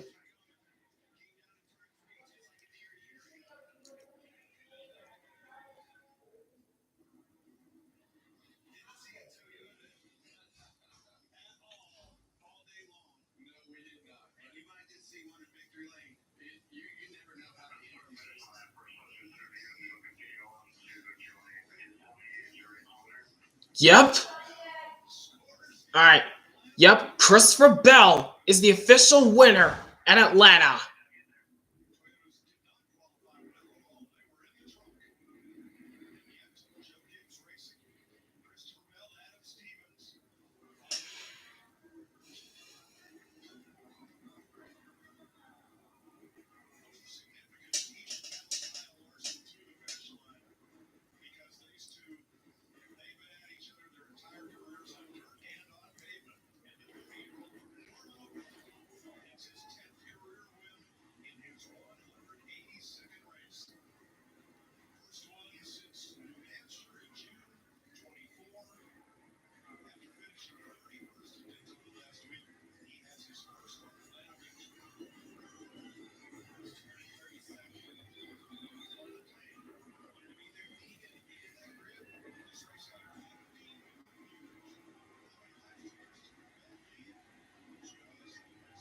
Yep. Led only one lap. Christopher Bell.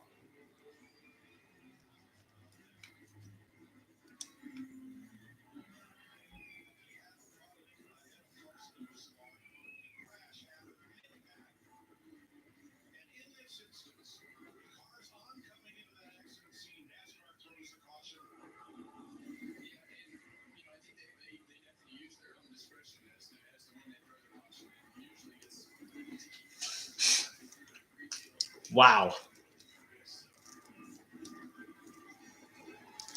Oh, Carson Hocevar and Ross Chastain having a little talk on the infield.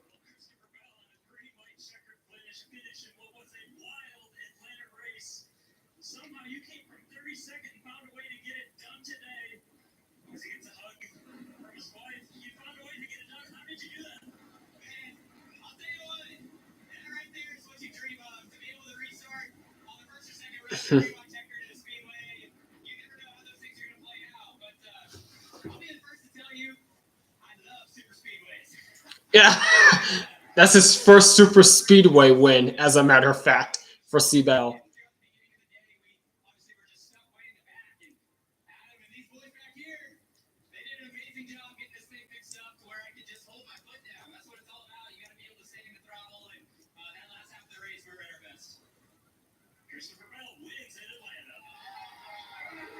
How about that for Christopher Bell?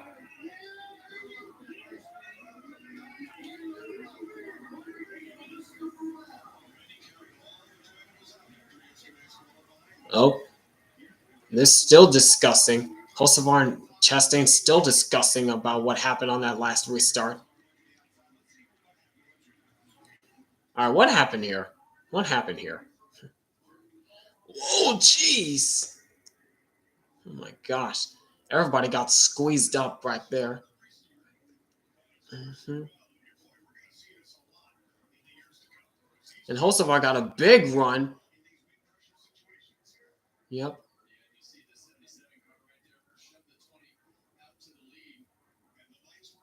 Yep. Yep. The lights were already on.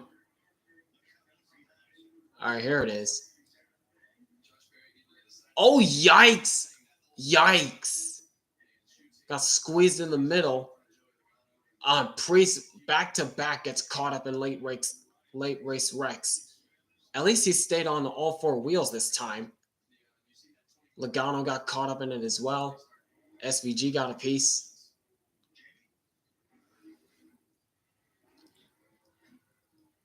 Oh, now Blaney upset with Hocevar.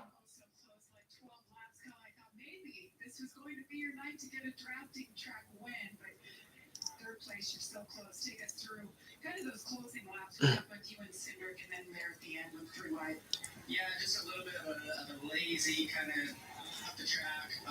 He got there a little bit quicker than I thought he would. I thought he was just going to pick me up on the exit at 2, but yeah, so that was probably my fault. I haven't seen the replay, but I'm sure that was my fault. And then, yeah, I mean, the restart, you know, I haven't seen it back, so obviously the 20 got to my right side, but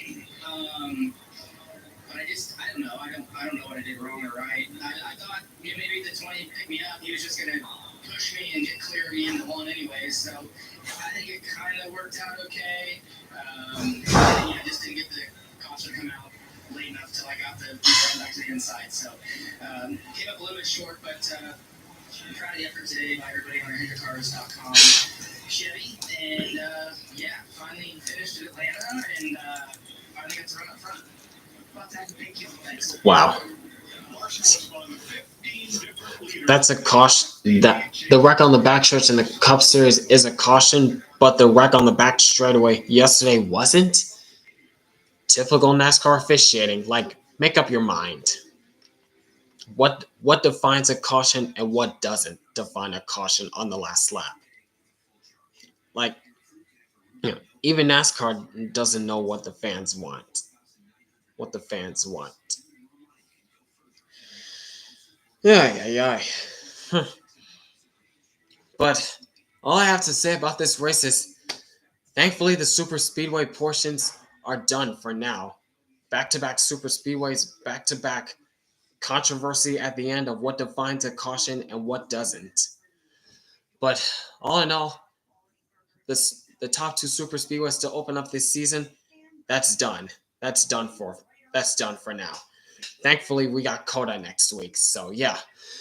But overall, what a race, I gotta say. For Atlanta Super Speedway standards, it did not disappoint once again. It goes to show why I prefer new Atlanta over the old Atlanta, even though many people still prefer old Atlanta as for nostalgia reasons. But to me, I feel like new Atlanta is starting to grow. It's starting to grow on me. I don't know why they let the Xfinity Series let them race back. That's so stupid, bro. Why they let their why they let what? Okay, I can understand what you're saying, Young Money. I can understand what you're saying. But anyways, as I was saying, that wraps it up for Atlanta, and that's the reason why I prefer new Atlanta over old Atlanta. Even though many fans still prefer old Atlanta for nostalgia reasons, the new Atlanta is starting to grow on me. But I still wish that NASCAR let the drivers run unrestricted engines instead of restricted engines and the intermediate package. Like, NASCAR, please let the drivers use the intermediate package and let them run unrestricted engines, please. That's all I ask for. But I don't think that's going to happen anytime soon because NASCAR likes what they're seeing, of course. But as for the overall race, it was once again one of those dramatic Atlanta races where everybody's coming and going, had a lot of comers and goers. Josh Berry once again was up there in contention to win this thing at the end, but at the end got caught up in that last lap big crash. Man, only someday, just someday, Josh Berry will finally get that monkey off his back and finally get his first win in the Cup Series. Man. And for the Larson situation against him and Cindric, in terms of what happened on that run with coming to 3 laps to go, yeah, that you can kind of put that on Larson as well when he was trying to stay in front of Cindric, and clearly he wasn't clear, and that got Cindric checked up, and Byron didn't have time to slow down or react, and just pile drove into Austin Cindric and wrecked them both. As someone that roots for Larson, he clearly threw it away. Yeah, that's what I think as well, John. Yeah, he was in contention to win this thing, but didn't have it at the end. He just didn't have it at the end. But how about the ending? Christopher Bell finally gets his first super speedway win after he said before that he does not like super speedway racing at all. But as you heard on that front stretch interview, he loves super speedway racing now after having just won at Atlanta. Oh, it's Carson Hocevar. What does he have to say?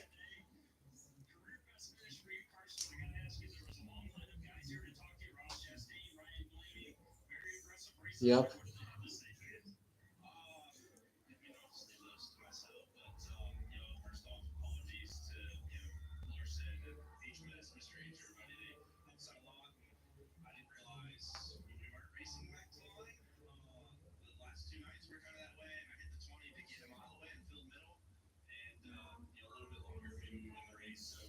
Uh, Thanks to Smart Motorsports, Chevrolet, everybody down their life.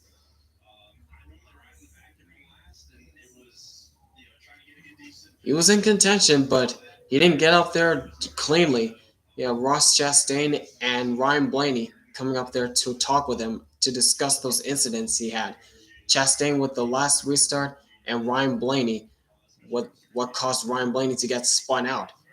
Blaney still managed to save it, but still, that doesn't excuse Hocevar what he did on the racetrack. And Blaney looked pretty upset at him. Ah, yep. But yeah, that wraps it up for Atlanta. Congratulations to Christopher Bell winning at Atlanta Motor Superspeedway, however you want to call it. And once again, winning under caution. But man, NASCAR has got to get their officiating straightened up ASAP. For the last few times we've seen big crashes on the last lap on the backstretch draw a caution, and a few times where the crash happens on the last lap on the backstretch, it did not draw a caution. Make up your mind, NASCAR. Do you want to throw a caution or not? But you can't be just mixing up calls of whether or not what draws a caution and what does not. Come on now, guys. Come on, guys. But aside from that, it was a very solid Atlanta Superspeedway race once again. As for rating, a solid 8.5 out of 10 in my opinion. Not the best, but it was one of the best, but not the greatest. Unlike last year, yeah, that was a banger last year. But this race, it had its moments, but it was good at best. So 8.5 out of 10. I really enjoyed this race. How about you guys? Let me know in the comments below. But until then. But as for right now, congrats to Christopher Bell once again getting the win at Atlanta Superspeedway. Tune in next Sunday for 2 live streams next week. As next week, IndyCar is back for the first race on the Fox portion, for the Fox broadcast. As the IndyCar's best head to the streets of St. Petersburg for the first race of the 2025 season on Fox. And next week, NASCAR's best are heading to Circuit of the Americas, or COTA for short, for the first road course race of the season. So be on the lookout for 2 live streams coming up next weekend. So until then, you all have a great rest of your night. It's been your boy Cito Brown, and I will catch you guys next Sunday for IndyCar reactions for St. Petersburg and NASCAR reactions for COTA. Make sure to leave a like, comment down below, and subscribe for more live streaming content like this.